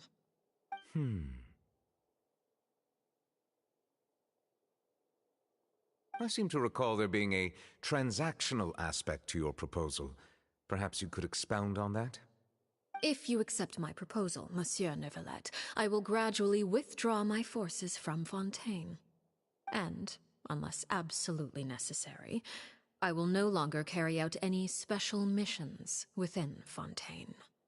I presume I can take your words to mean that, in the future, cases similar to the Tartuffe assassination will cease to cross my desk? Tartuffe? Ah, that thief who embezzled funds from all those charities, you mean? My deepest condolences to his family, but without any evidence, I cannot imagine how the House of the Hearth might have been involved in his passing. Of course, if you accept my proposal, Monsieur Neuvillette, I'm sure certain measures could be taken to reduce the frequency of such troubles. You choose your words carefully indeed. In that case, I am inclined to accept your proposal. My thanks for your generosity, Monsieur Neuvillette. Well, with that settled, we should be going now. I took the liberty of bringing along 2 bottles of spring water from Snezhnaya for you to enjoy. I do hope I get the chance to hear your impressions. Perhaps at our next meeting, yes? Indeed. I trust you would not overlook your commitment in the meantime. All right, Traveler Paimon. Time to go.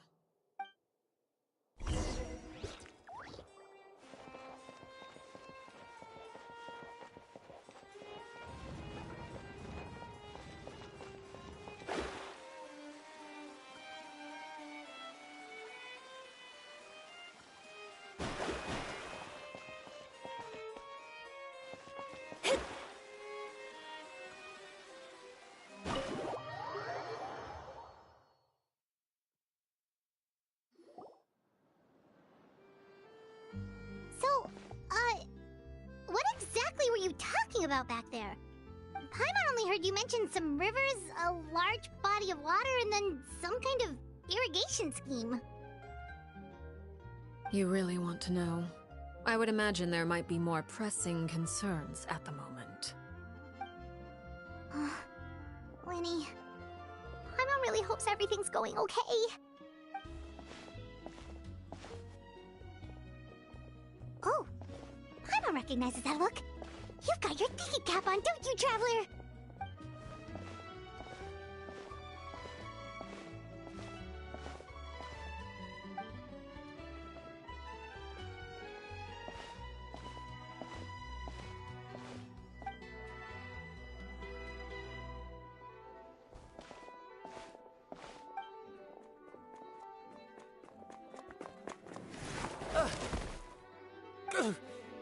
Oh, shoot.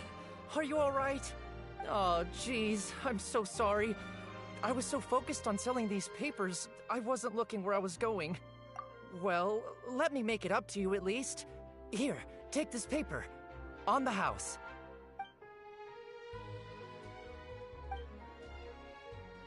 Oh, you don't have to give us anything. Please, I want to. It's not like I'm short on supply. All the extras will be useless come tomorrow anyway. It's my fault, really. I was just trying to bring home some extra mora for the family, but I bit off more than I can chew. I haven't had many takers today, so I'm still swimming in papers. What's going on here? Nothing much. I just ran into your friend here on accident. I should probably get going, actually, so... Hold on. Of course, I'm happy to compensate you with mora, it's just... I don't have any on me at the moment. I'll take 3 papers. Here. Your payment. Oh! Thank you for your patronage. May the Archons bless you with good fortune. If only I had the chance to run into such generous customers every day. I should probably just take on a smaller inventory though, right? I'm getting married soon, so sometimes it's hard to not get ahead of myself. Anyway, I should head out. Goodbye! Well, now that my affairs are settled, we should take the boat back to Poisson. We've even acquired some light reading to enjoy along the way. Actually, why don't we stick around for a little longer? Paimon just realized how hungry she is. She can't head back to Poisson on an empty stomach.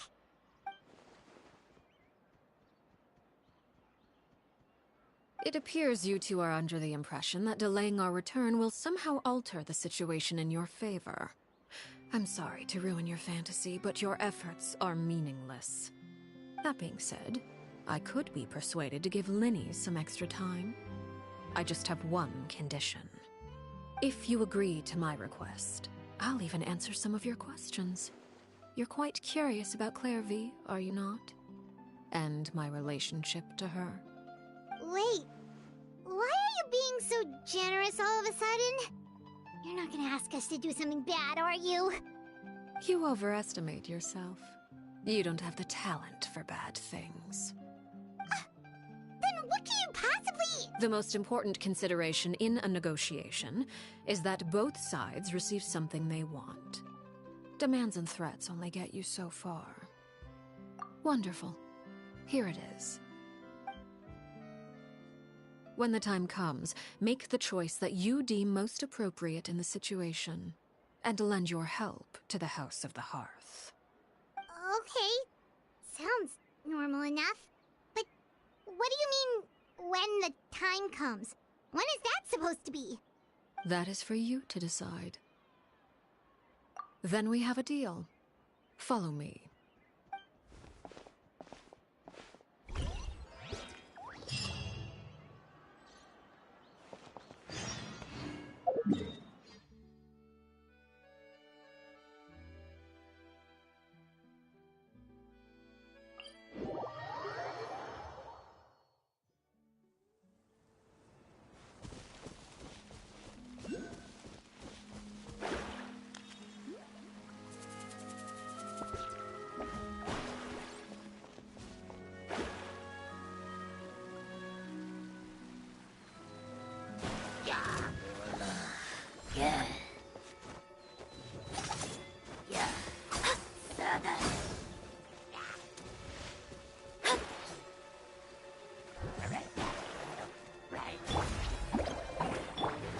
wind knows.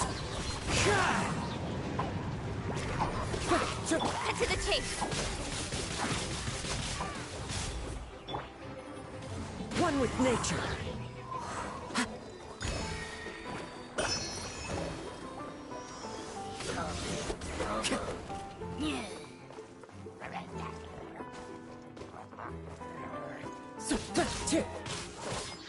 The wind knows.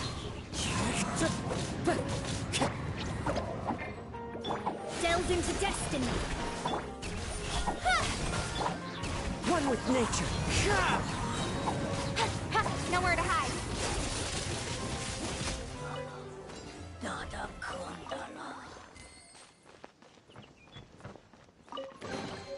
You give, you receive.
What is this place?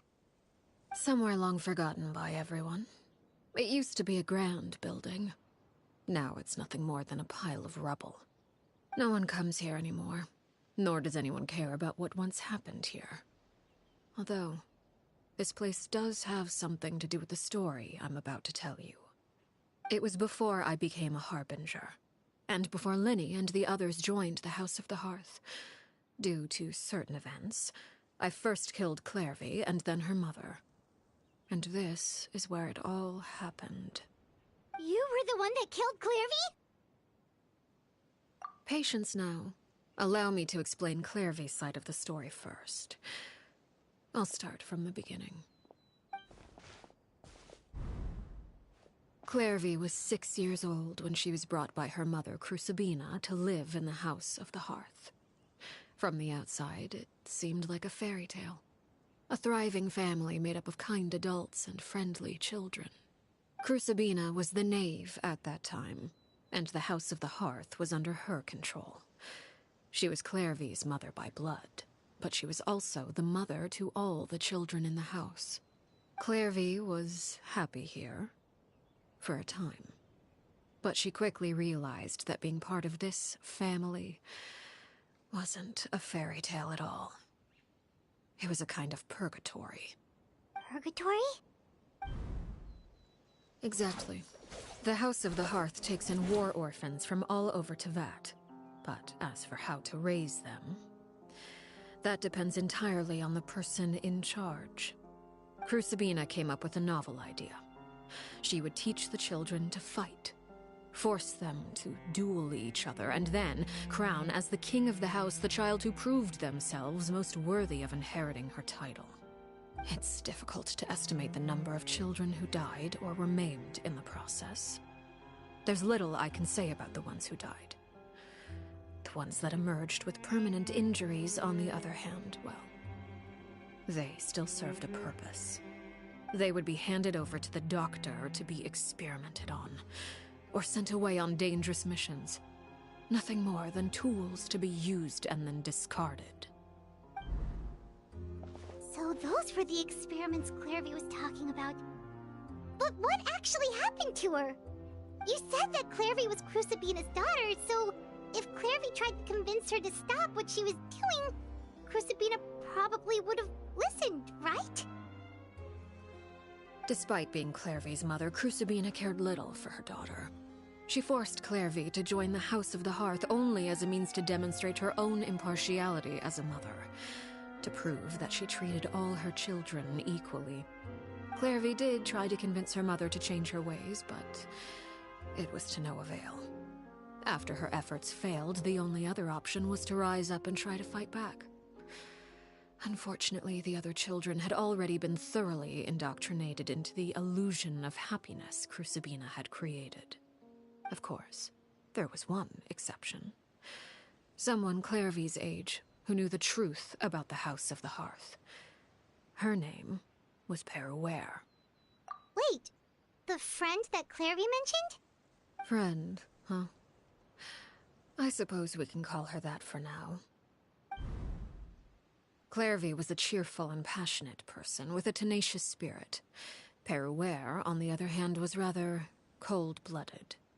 Her cold-blooded nature allowed her to see through Crucibina's facade.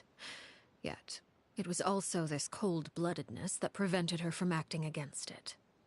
At least at first. While Clairvy longed for freedom, Peruere was convinced that, amid all the fighting and violence, she would make it until the end. Despite their differences, the two became fast friends, united by their knowledge of the truth.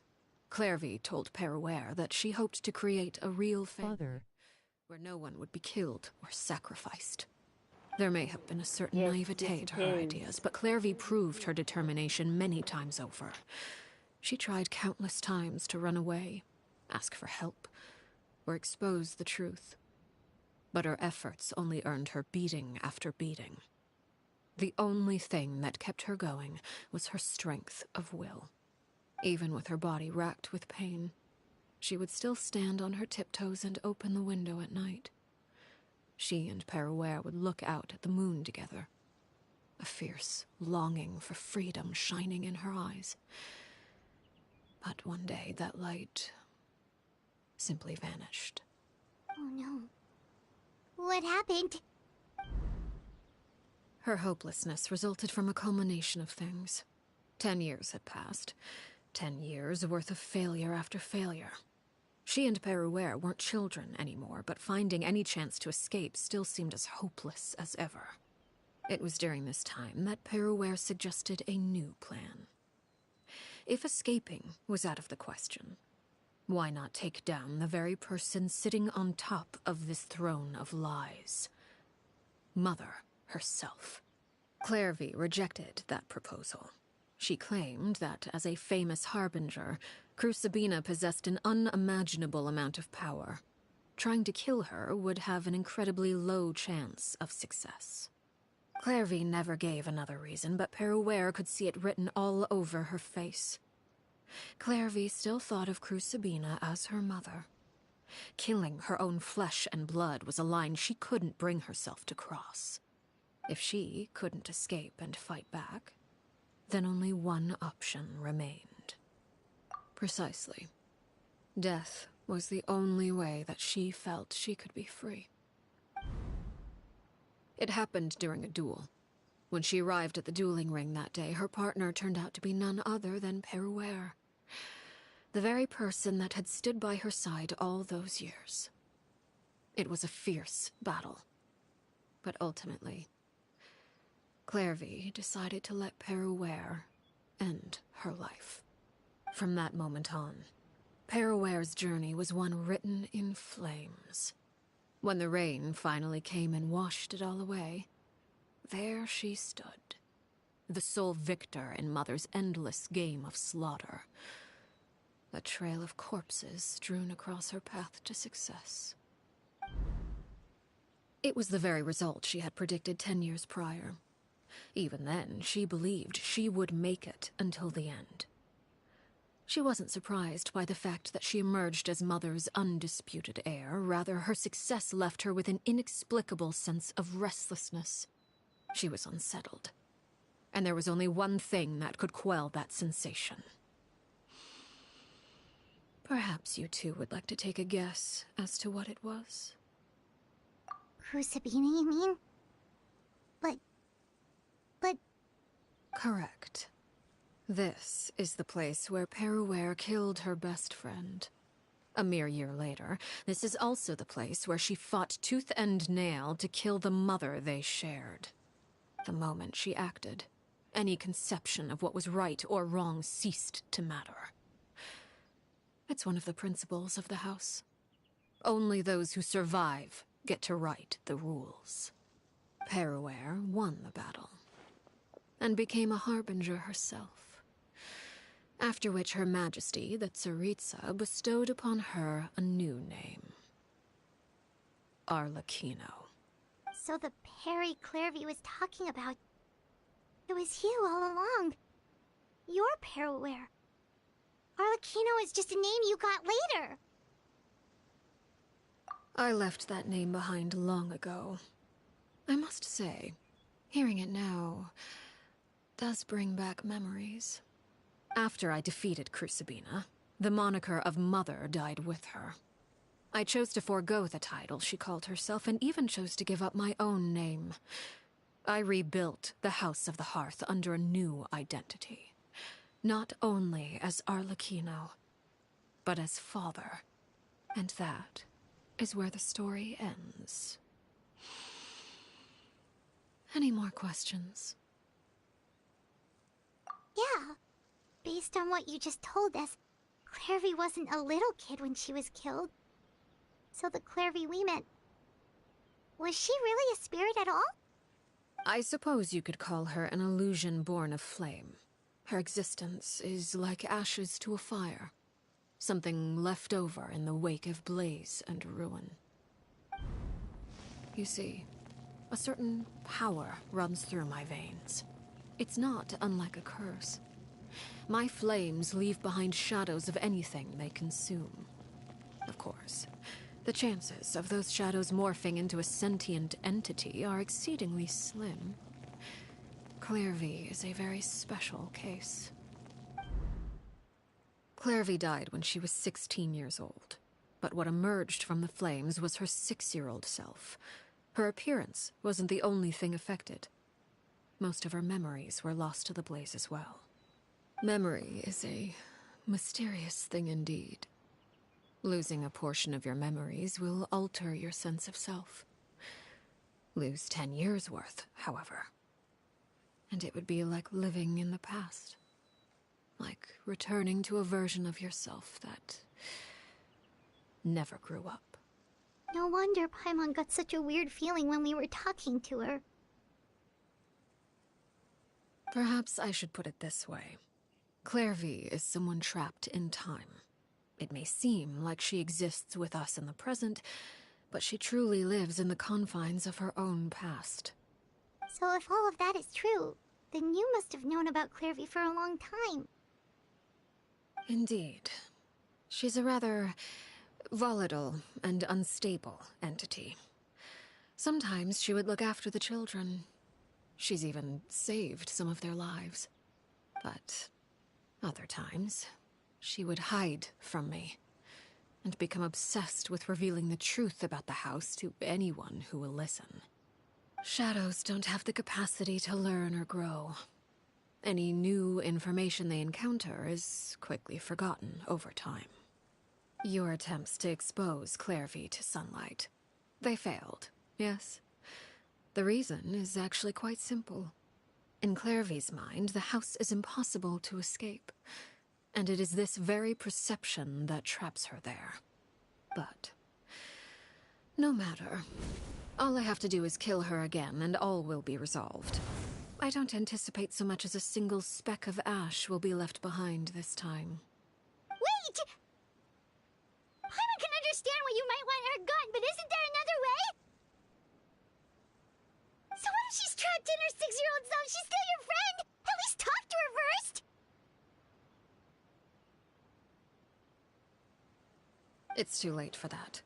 She broke the rules, and now she must be punished. That goes for Filial and Nantoy as well.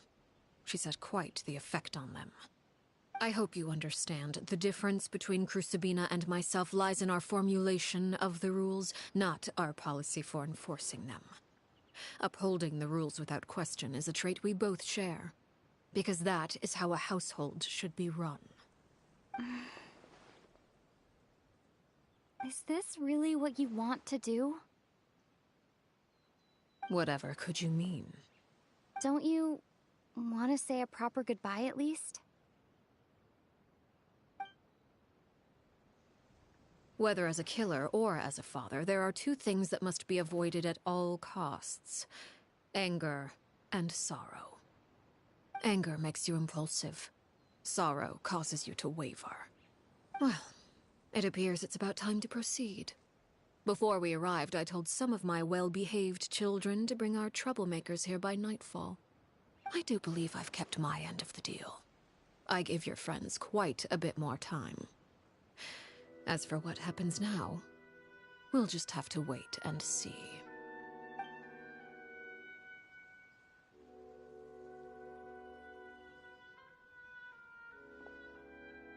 Here they are, Father. You gonna execute him? Seeing something like that would actually be a first for me. Lenny! I'm sorry. I heard about how you helped buy us more time. But I still failed. I couldn't find a way to fulfill her wish. Huh? Are you... Perry? Indeed, it's been a while, Clairvy. Perry! Shh. Stay right there. I'm sorry to postpone our reunion, but first, I believe certain scores need settling.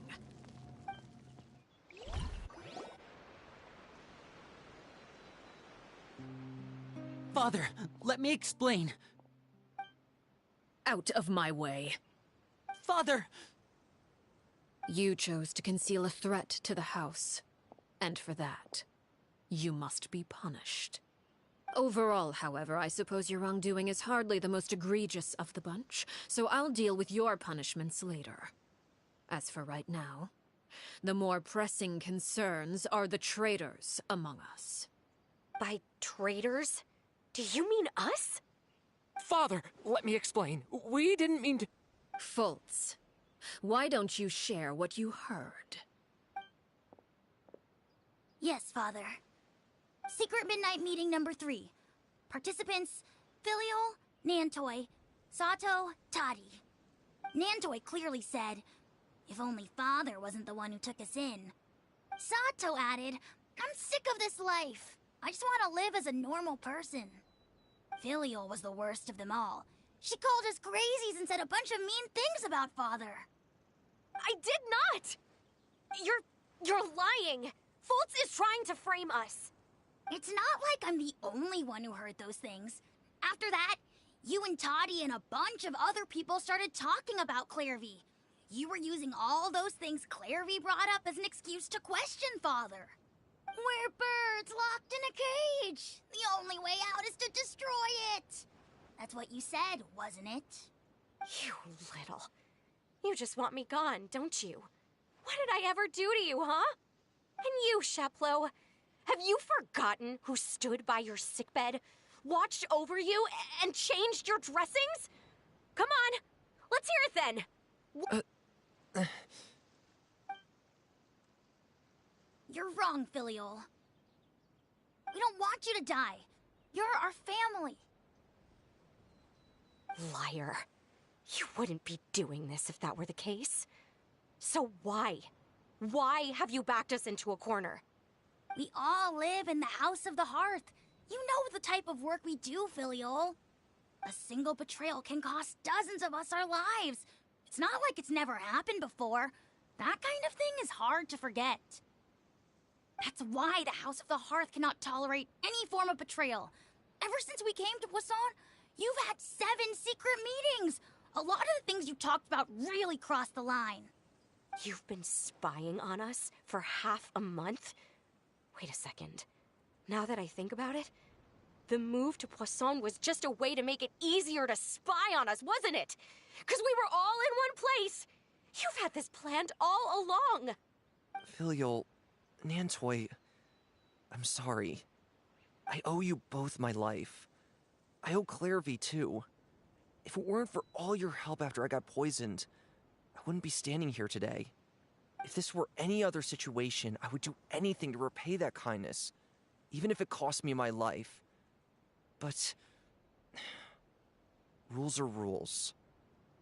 I'm sorry. My hands are tied. Why? Why? That's enough, Filial. We made a mistake, and we should own up to it. We broke the rules, plain and simple. And now we have to face the consequences. I'm sorry, Chapleau. Fultz. I'm sorry, Father. We accept our punishment. Chapleau, according to the rules of the House of the Hearth, how should these traitors be punished? All those who betray the house pay with their lives. And so it shall be.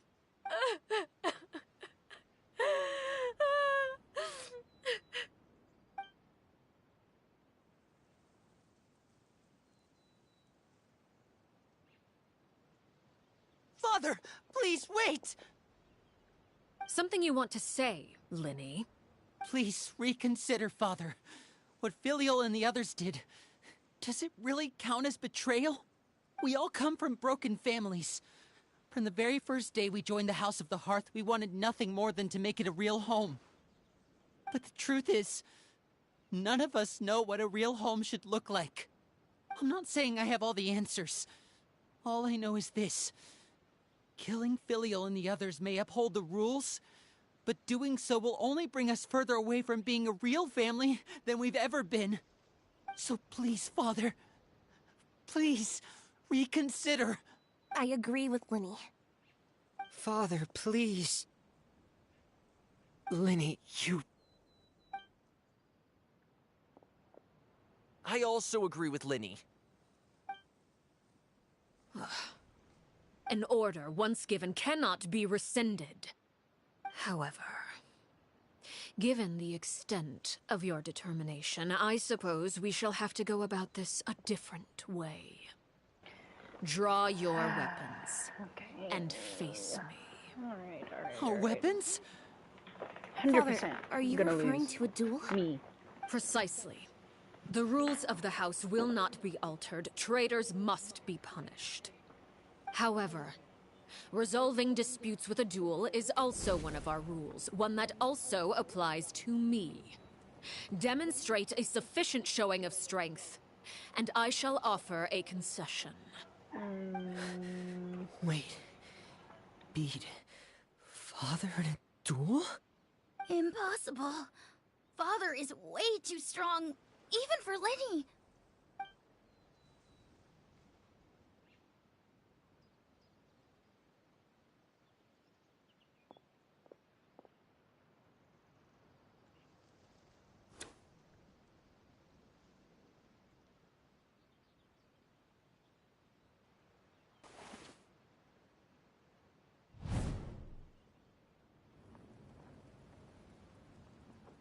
Did you hear that, Traveler?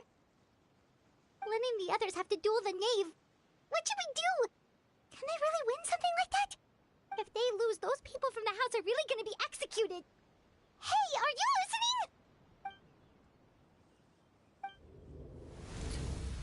Don't you want to say a proper goodbye at least? Anger makes you impulsive. Sorrow causes you to waver.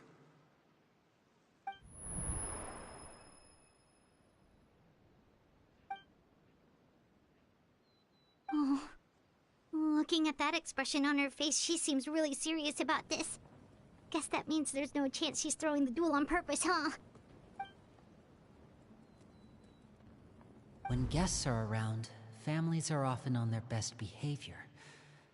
And any disputes are less likely to escalate. When the time comes, make the choice that you deem most appropriate in the situation, and lend your help to the House of the Hearth. What's wrong, Traveler? Hey, where are you going? Traveler? You're asking to join the duel against the knave? I'll allow it. We do have a ready-made dueling ring at our disposal, after all. All I would advise is this. Keep a firm grasp on your weapon, and give it your all. Any less, and you may just lose your life.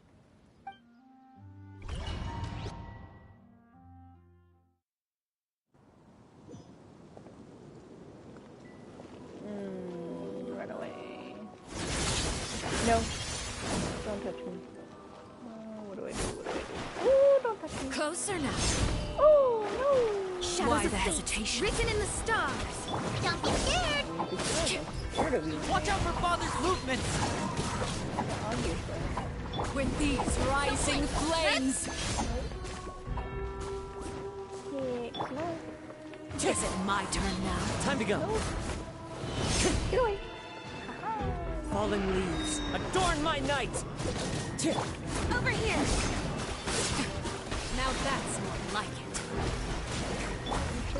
With these rising flames. Ooh, don't die. I'm fine. Into the wind. Hey! Look out!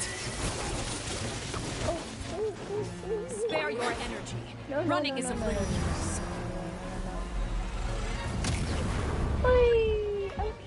Have a taste of purgatory.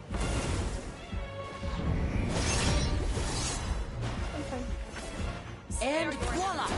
Running is of little use.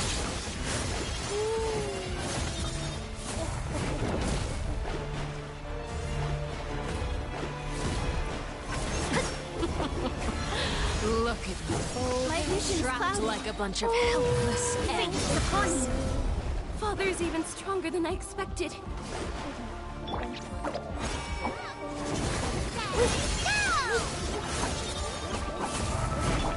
The wind knows. Is it my turn now? Incoming. No, thank you. Speed of light. Hey! Get in gear!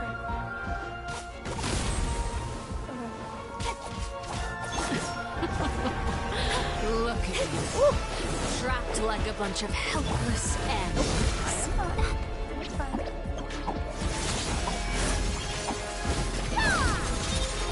Not bad. And voila! To be a worthy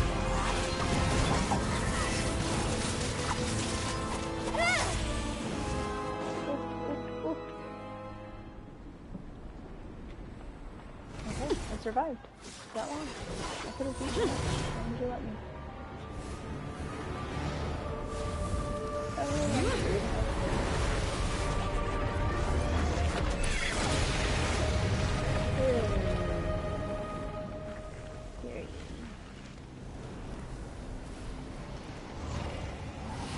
Oh, lovely. What the heck?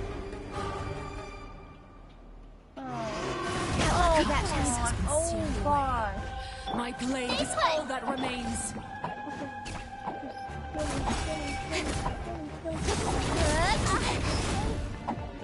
Watch out for Father's movements! Look out!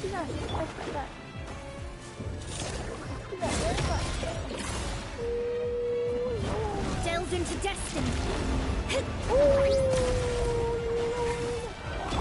play. You're up. The wind knows. Now's our chance! Over here. True.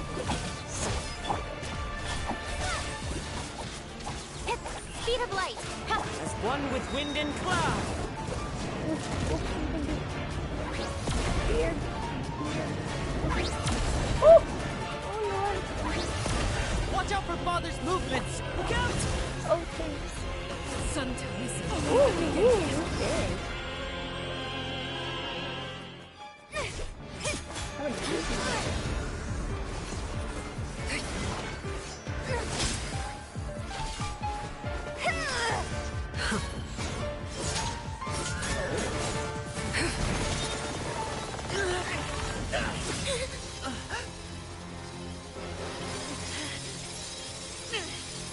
You should know better than to crowd in one place.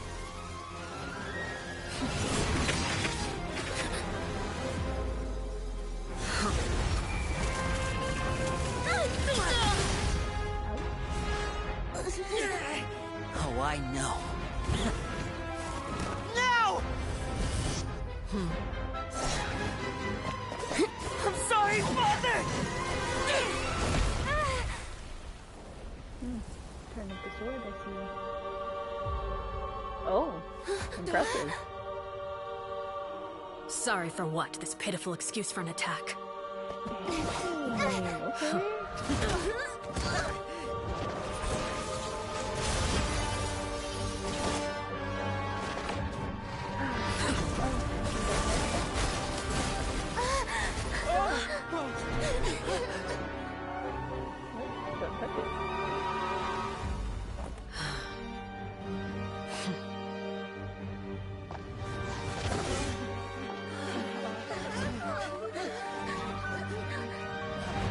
Father, no!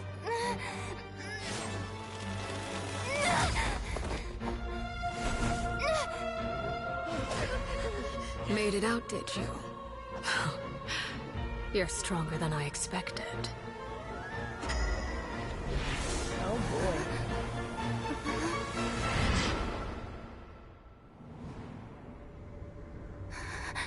A crimson moon. Oh god. Just another season. I can't move.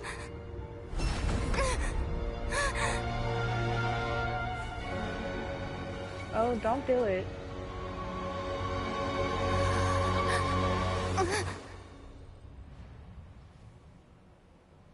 Okay. Still, not strong enough to beat me. Close. That was close.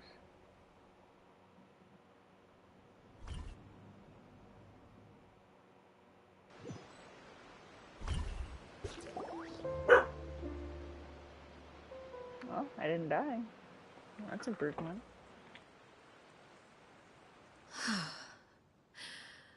I believe we can end things here. It's not often that we get to enjoy the company of guests, after all. We wouldn't want things to get too out of hand. Brother, are you all right? Lenny! Given that I am the victor of this duel, as agreed, the punishment stands. No! I never thought things would end like this. However, everyone involved in the duel demonstrated a remarkable level of strength and determination. In light of this, I'm prepared to change the method of execution. Elwar, the bottled flames I gave you for safekeeping. Do you still have them? Yes? I wasn't sure what they were for, but I've kept them super safe. I didn't lose a single one. Wonderful. Then, in just a moment, I'll have you administer them. Bottled flames? Indeed. They're the product of a secret experiment. Under certain special circumstances, flames can be extracted from my person and preserved. Once ingested, searing pain will spread across every inch of your body. No harm will come to you physically, but your memories will be burned away. If you can withstand the pain. When you awake, you'll have forgotten everything you know about the House of the Hearth. So and will be expelled from the organization. In other words, administering this concoction will kill the version of you that grew up in the house and give you a new identity. This was just for show, basically.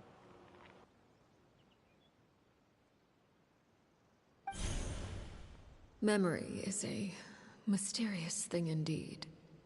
Losing a portion of your memories will alter your sense of self.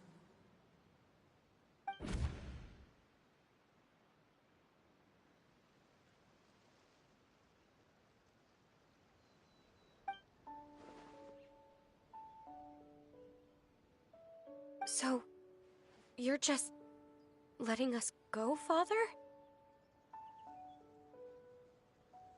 You misunderstand. Memories are extremely important. Once consumed by flame, the version of you standing before me will die, and our secrets will die with you. So no, I don't intend to just let you go, because the person who survives will be nothing but a stranger. Even so, I won't have to live in fear anymore. I'm sorry, Father. I'm sorry I let you down. But I really... Don't cry, Filial. You haven't left the house yet, so there are still rules to be followed, yes? Remember what I taught you. Anger makes you impulsive, sorrow causes you to waver. Don't let yourself be controlled by your emotions. Of course. I'll remember. Dry your tears, and go pursue the life you really want. Yes, Father. Chaplot, Fultz, Elwar. Take them back to Poisson. And bring Linny and the others as well. I prepared 3 extra vials of bottled flames. As for whether to take them, the choice is yours. Goodbye, children. The next time we meet, I will no longer be your father. Thank you for all you've done for the house. I hope you have bright futures ahead of you.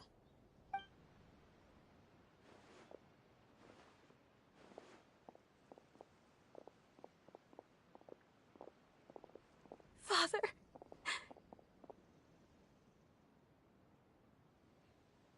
Let's go.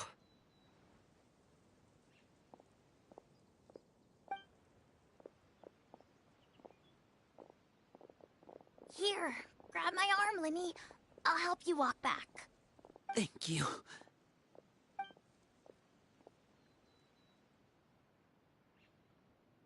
Clairvy.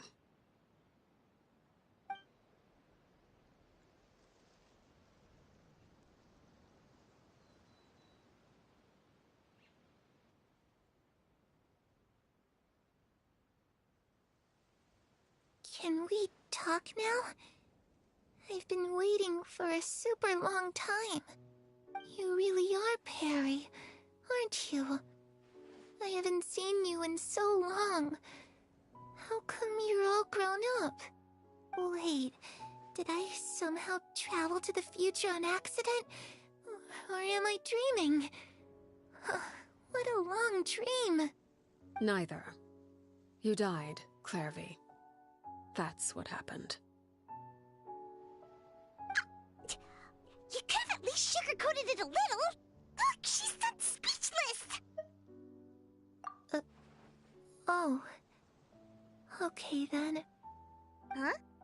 That's it? You accepted it just like that? Yep.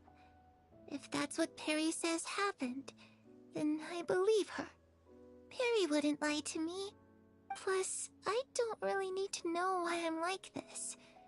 I'm more curious about what happens in the future. If you're a harbinger now, Perry, that means Mother is gone, isn't she? Can you tell me about it? I want to know what happened to her. And to me.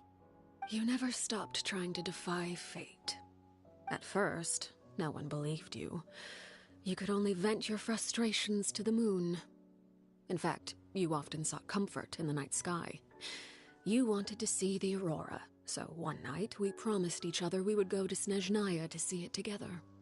Later on, you tried to run away, but you were brought back each time. Mother spared your life, but it wasn't out of kindness. Instead, she decided to make an example of you by slowly torturing you over time. That way, the other children would know what happens to traitors. Still, you never gave up. Mother hoped that through ruthless duel after ruthless duel, she would be able to crown an ultimate victor among the children she raised. But you called on everyone to unite, to fight to a draw in order to reduce casualties. Your efforts may have only delayed the inevitable, but still. You gave them hope. You tried everything you could think of, but every attempt ended in failure. Still, you never turned your sword on Crucibina, and you never turned it on me. On that gloomy day, you told me, "For the last 16 years of my life, I've done everything I can to fight for freedom. But now, I realize that the only freedom I truly possess is the freedom to choose to die." I never imagined I would say something like that. I must have been feeling really worn down. But somehow, I still think I understand. According to Mother's plan, only one of us was going to make it until the end. And I always hoped that person would be you. If I could do it all over again, I still don't think I would make a different choice.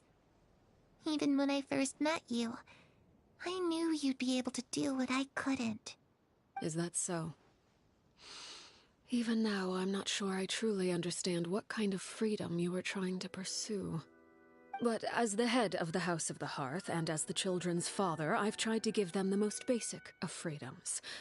The freedom to choose their own fate. It's something I discussed with the Iudex of Fontaine. The children who want to leave the house will have their memories wiped clean of all secrets pertaining to the organization. In return, they will be allowed to live a normal life in Fontaine without being prosecuted for their past. Of course, I won't simply hand freedom to them on a silver platter. They have to fight for it and prove themselves worthy of it. Only freedom that is earned has true value. That's more than enough. That's exactly the kind of life I was fighting for. You know, Perry, I think you're a pretty amazing king, and a really great father, too. I'm really happy that you're the one who took over the house. I guess I do have one regret, though. I still haven't seen the outside world. Well, it just so happens that our dear guests over here have been to many nations and traveled to countless places. Perhaps they would be willing to tell you what the outside world is like. Really? Of course! We've traveled all over the place. We've got so many stories, we could probably talk your ears off for 3 days straight!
You know, I used to dream of being a bard. Playing the lute while singing into the winds of freedom. Even if there was no one there to listen, I would have continued to sing no matter what. Ah, that's where Mora comes from. I never knew that before. If I had some Mora, I would buy 3 new dresses. One for me, one for Perry, and one for Mother. It's just too bad Perry doesn't like wearing dresses. And Mother, well, she probably wouldn't accept something like that either. I guess I'd just have to keep them all for me then. I could wear a different one every day.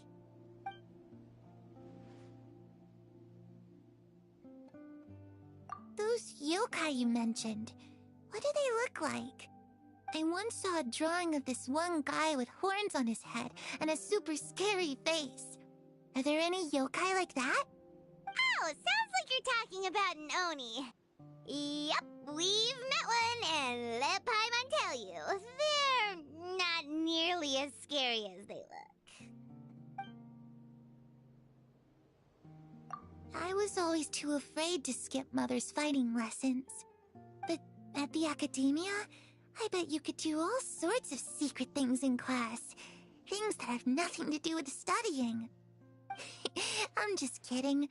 Being able to study whatever you want without having to fear for your life actually sounds pretty great.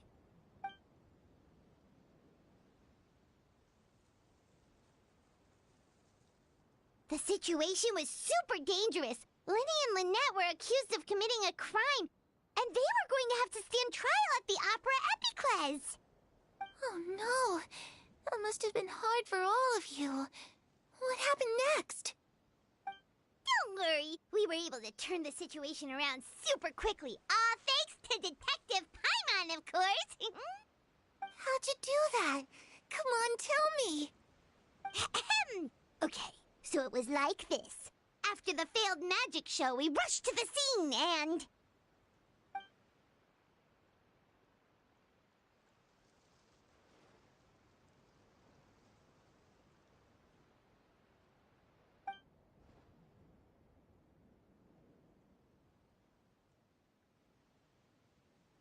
Shadows don't have the capacity to learn or grow.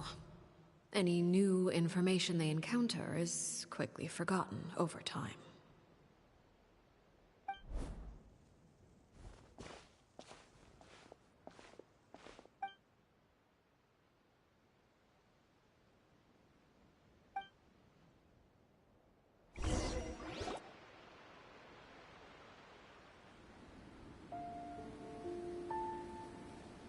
Clairvy, you've worked tirelessly from the shadows to overthrow the House of the Hearth. Now, by my authority as the Knave, I shall announce how this matter ends. You are hereby expelled from the House of the Hearth. You are no longer tied to this place, nor are you bound by its rules. You're saying that I can finally leave? I get to experience the outside world as well? Oh, I almost forgot. There's no getting older for me. Still, seeing who you grew up to be makes me really happy, Parallel. Take care of yourself. Goodbye. May we meet again someday.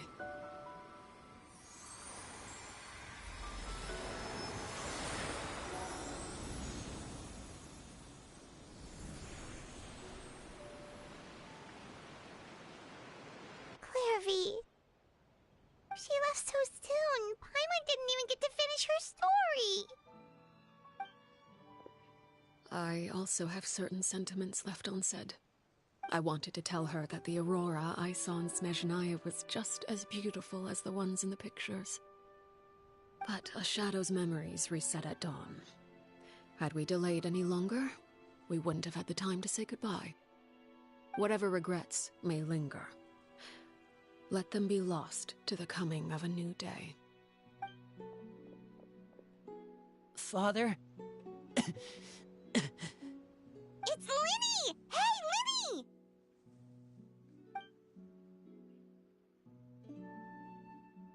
What is he doing back here? Let's go check it out.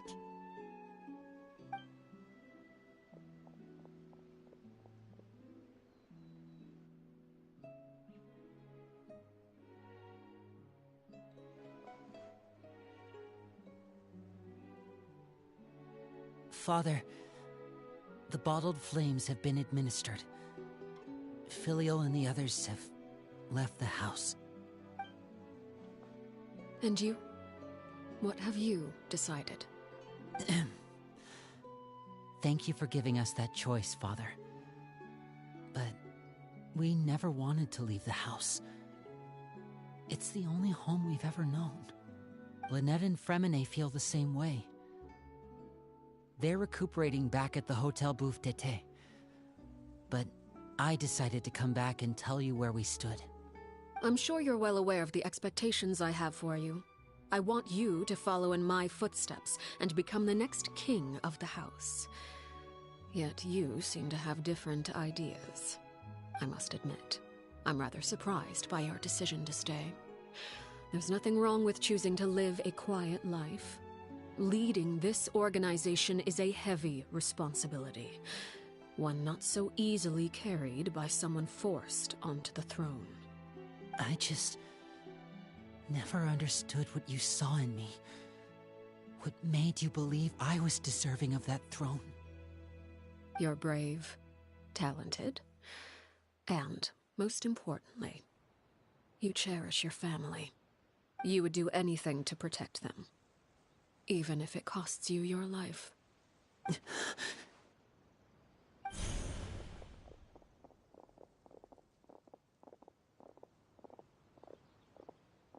Speaking up back there was so brave of you, Linny.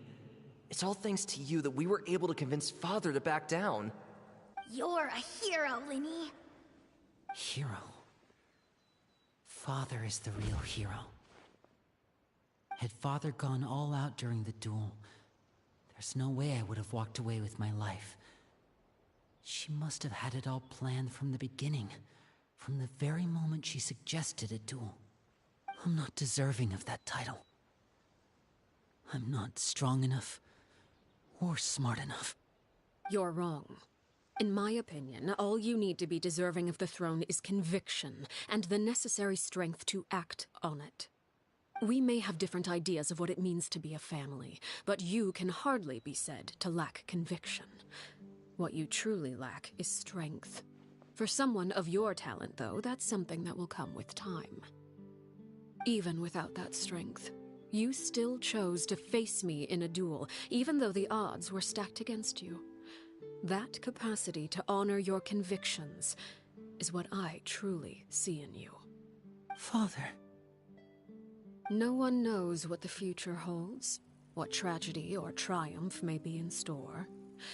Being at the head of this organization requires the strength of will to face whatever comes. Caution will only hold you back. If reaching a certain standard were required to go after what you want, I would never have succeeded in killing my predecessor. Back then, there was still a considerable gap between our abilities. Strength may decide the ultimate victor, but those who let a lack of strength dictate their decisions or undermine their convictions will never be worthy of the throne. I understand, Father. Thank you. Children must grow up to surpass their parents. Only then can a family continue to flourish. The road ahead is not an easy one, so I'll ask you one last time. Are you certain you want to stay? You've done so much for me, Father, and that kindness must be repaid. Plus, with Project Stuja at hand, there are many dangers ahead, and I, for one, don't intend to back down. Protecting my family at all costs. That's my conviction. Then you're welcome to stay. As for Project Stuja, you need not be too concerned. If those cowardly businessmen and heartless dignitaries try to take us down, I'm prepared to teach them a lesson. Having members who longed for the light was our organization's last weakness. With those members no longer among our ranks, the House of the Hearth is like a spider hiding in the shadows. We need only wait for our prey to come to us. At present, our imperative is to use their plan to our advantage. In doing so, a crimson moon shall rise amid the frigid blizzards of winter. No demonstration of loyalty shall go unrewarded, and no sacrifice shall be in vain. As for the two of you, whether we meet again as friend or foe, I'll remember the camaraderie we shared in this moment. No matter how arduous the journey ahead, I hope we both reach our desired destination.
Fate is called as such, for it cannot be changed, nor can it be reversed.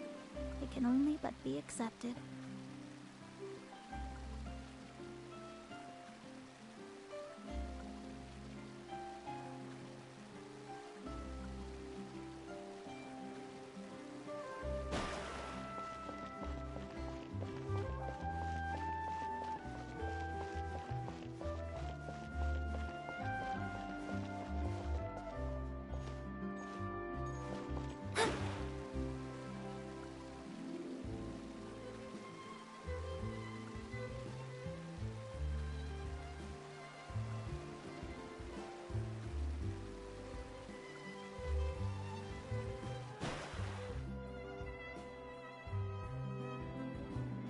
Lynette? Fremine? How are you feeling? Much better. Whew, what a relief! What about you? Are you feeling alright? I knew you'd come out unscathed. Us, on the other hand, well, we've been bedridden for 2 days. I couldn't even turn over. Oh, and I wanted to ask, is Clairvy gone? Linny and the other members have left Poisson and returned to the House of the Hearth. According to him, there haven't been any more sightings of a spirit roaming the house. I see. I'm glad. Father came to check up on us 2 days ago and told us about what happened with Crucibina and Clairvy. Actually, I've met Crucibina before. Wait, what? You've met the former knave? Crucibina died a year after Clairvy. It was during the year between their deaths that I joined the House of the Hearth. Crucibina had an extremely cruel and radical way of doing things. While she was alive, the atmosphere in the house was suffocating. When I joined, though, the experiment she valued so much had already come to an end, and all the people involved, dead and injured alike, were gone. Crucibina never talked about the past with us newcomers. A couple of months after I joined, Father killed Crucibina and burned all her files. With that, the names of all the people subjected to her experiments, Clairvy included, were lost to the flames, along with the painful memories they represented. Father took in Lenny and me a couple months after that, but she never mentioned anything about Crucibina or Clairvy. It really seems like something she was planning to keep to herself. The last time you talked to her, did she mention why she kept it a secret for so long? She said she didn't want us to be affected by the darkness of the past. She was worried we'd develop a false sense of gratitude towards her if we knew about it. The foundation of a family should be free of any corrupting influence. Whatever happened in the past, it has nothing to do with who we are now. And that's what Father told us in the end. But I still thanked her for everything. It was only after hearing about what Crucibina did that I finally realized how insignificant our lives could have been. The members of the house meant nothing to her. To say that she valued them in any way, even just as a tool, would probably be giving her too much credit. If Father hadn't taken over the House of the Hearth, I probably would have already... Father rarely brings up the fact that she saved us. She doesn't believe that being indebted to her should be what ties us together. But even if we didn't owe her anything, we would still choose to stay. Because this is our home. We may have arguments or times when we feel wronged. Some people may even choose to leave. But as long as Father is here, we will always have a home. Whether the path before us is bathed in sunlight or shrouded in shadow, we'll follow Father wherever she chooses to go. So I wanted to say thank you for helping us make it through this crisis. Without your help, We could have lost a lot more along the way. Oh, we didn't do anything, really. Of course. You're welcome anytime. Are Filio and Nantoy okay? I actually saw them at a cafe this morning. They didn't recognize me. From what I could tell, they were drinking coffee and talking about one of the operas that started running recently. They seemed happy. If I had to take a guess, I would say they finally found the kind of life they always wished for.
Astra. Thank you for completing.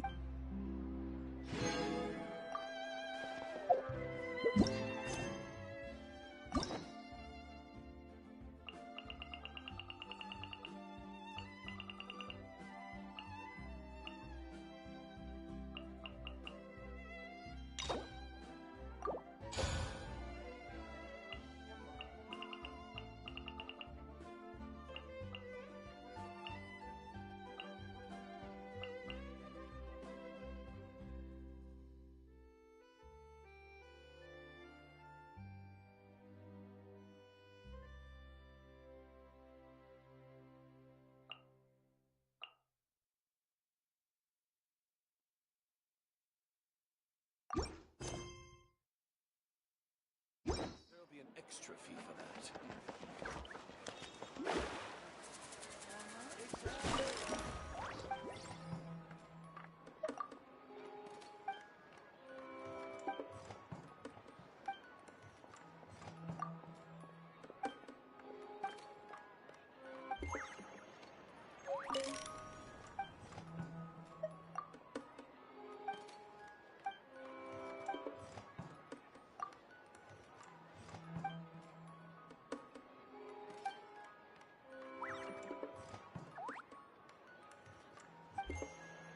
An antique's value.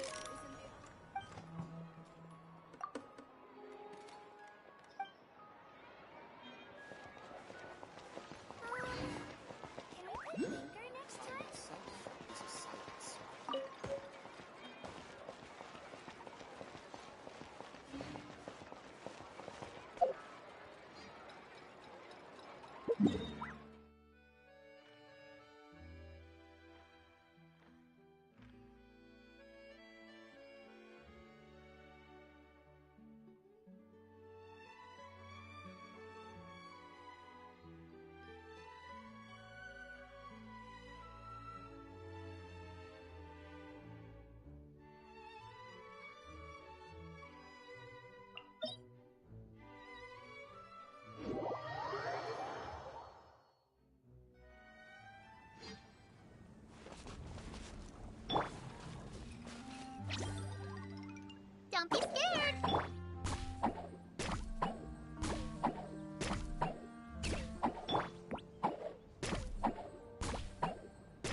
afraid?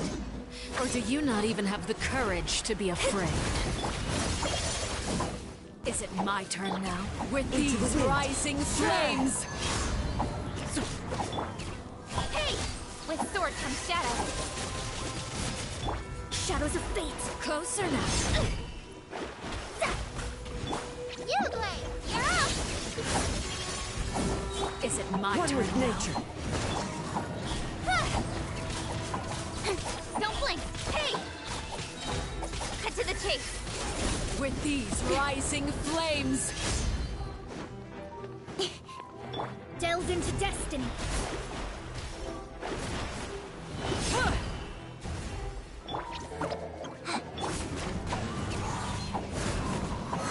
How amusing.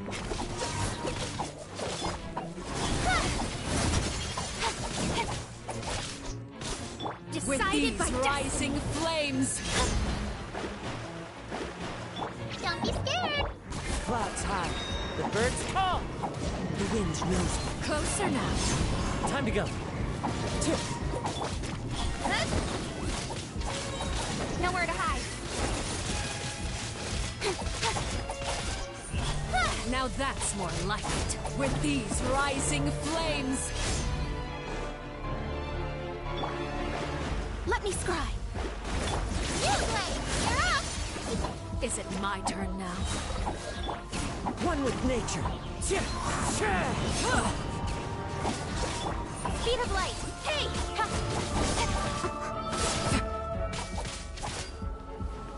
Is it my turn now? Delves into Closer. destiny! With these rising flames! Is it my turn now? One with wind and cloud. With sword comes shadow.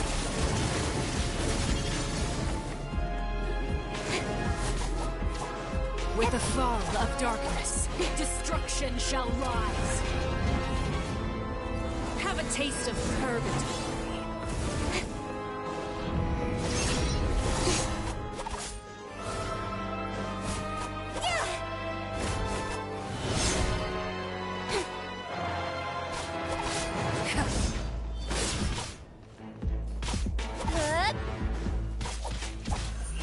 Is it my turn now?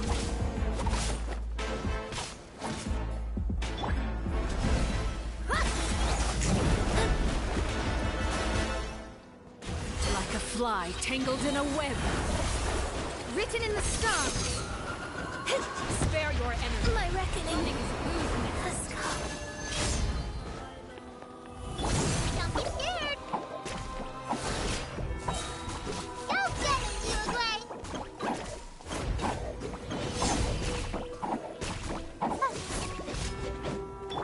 Don't blink. How amusing.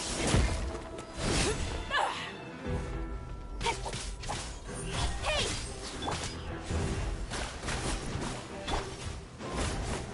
Nowhere to hide. The wind knows me.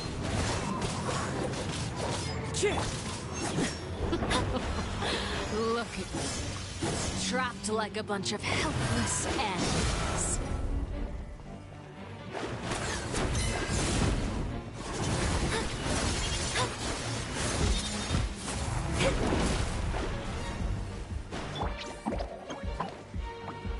Have a taste of purgatory.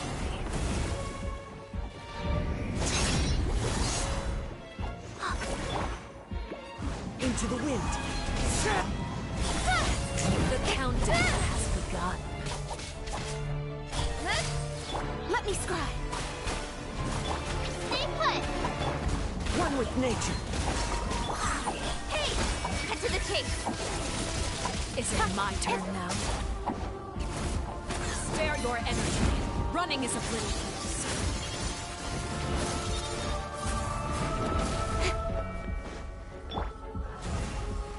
Don't be scared.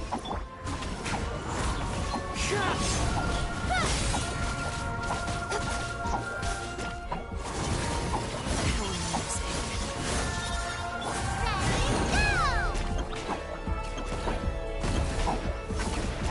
Ready, go!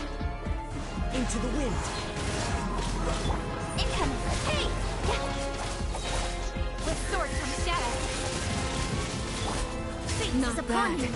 You've proven to be a worthy opponent after all. The wind knows me. The countdown has begun. Spare your energy. Running is Time to go. no use.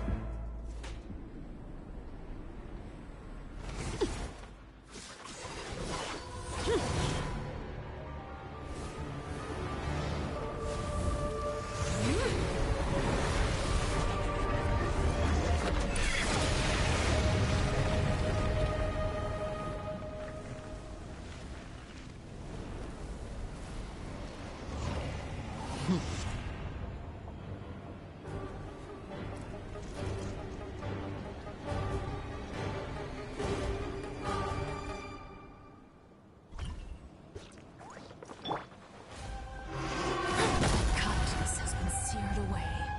My blade Shadows is of all fate. that remains. You, Blaze, you're up!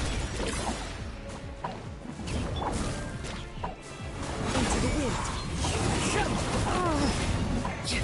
Fallen leaves, adorn my night! Don't blink.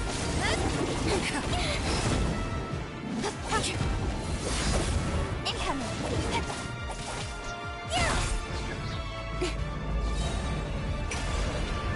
Let's see how strong your resolve truly is. Right idea. Who's next?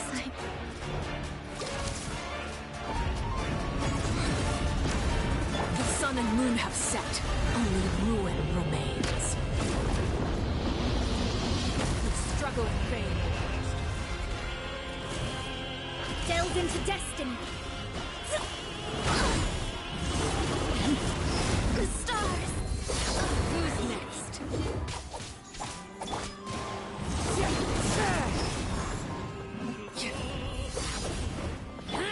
Don't be scared!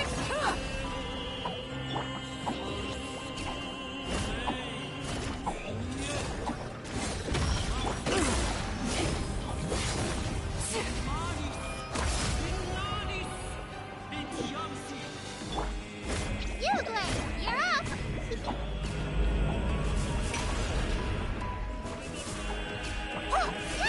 Your punishment made manifest.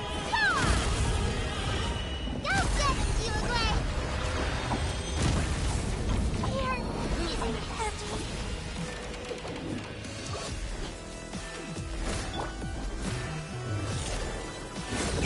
Fine.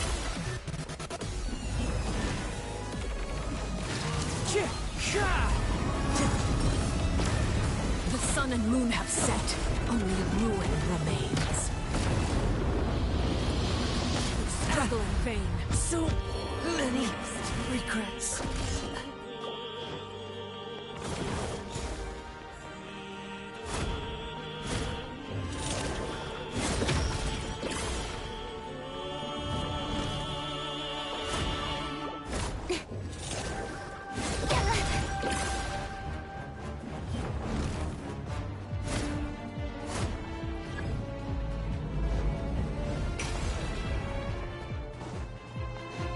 Your punishment made manifest.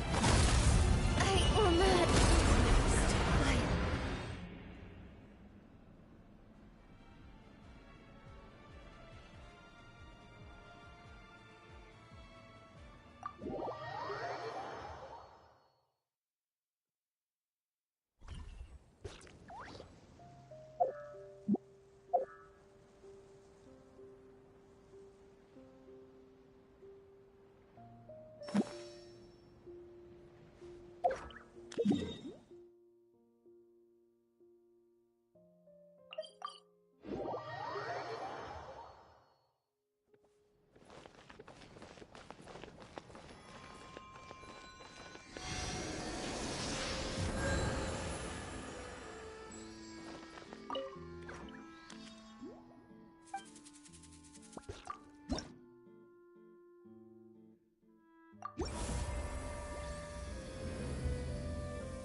adventuring.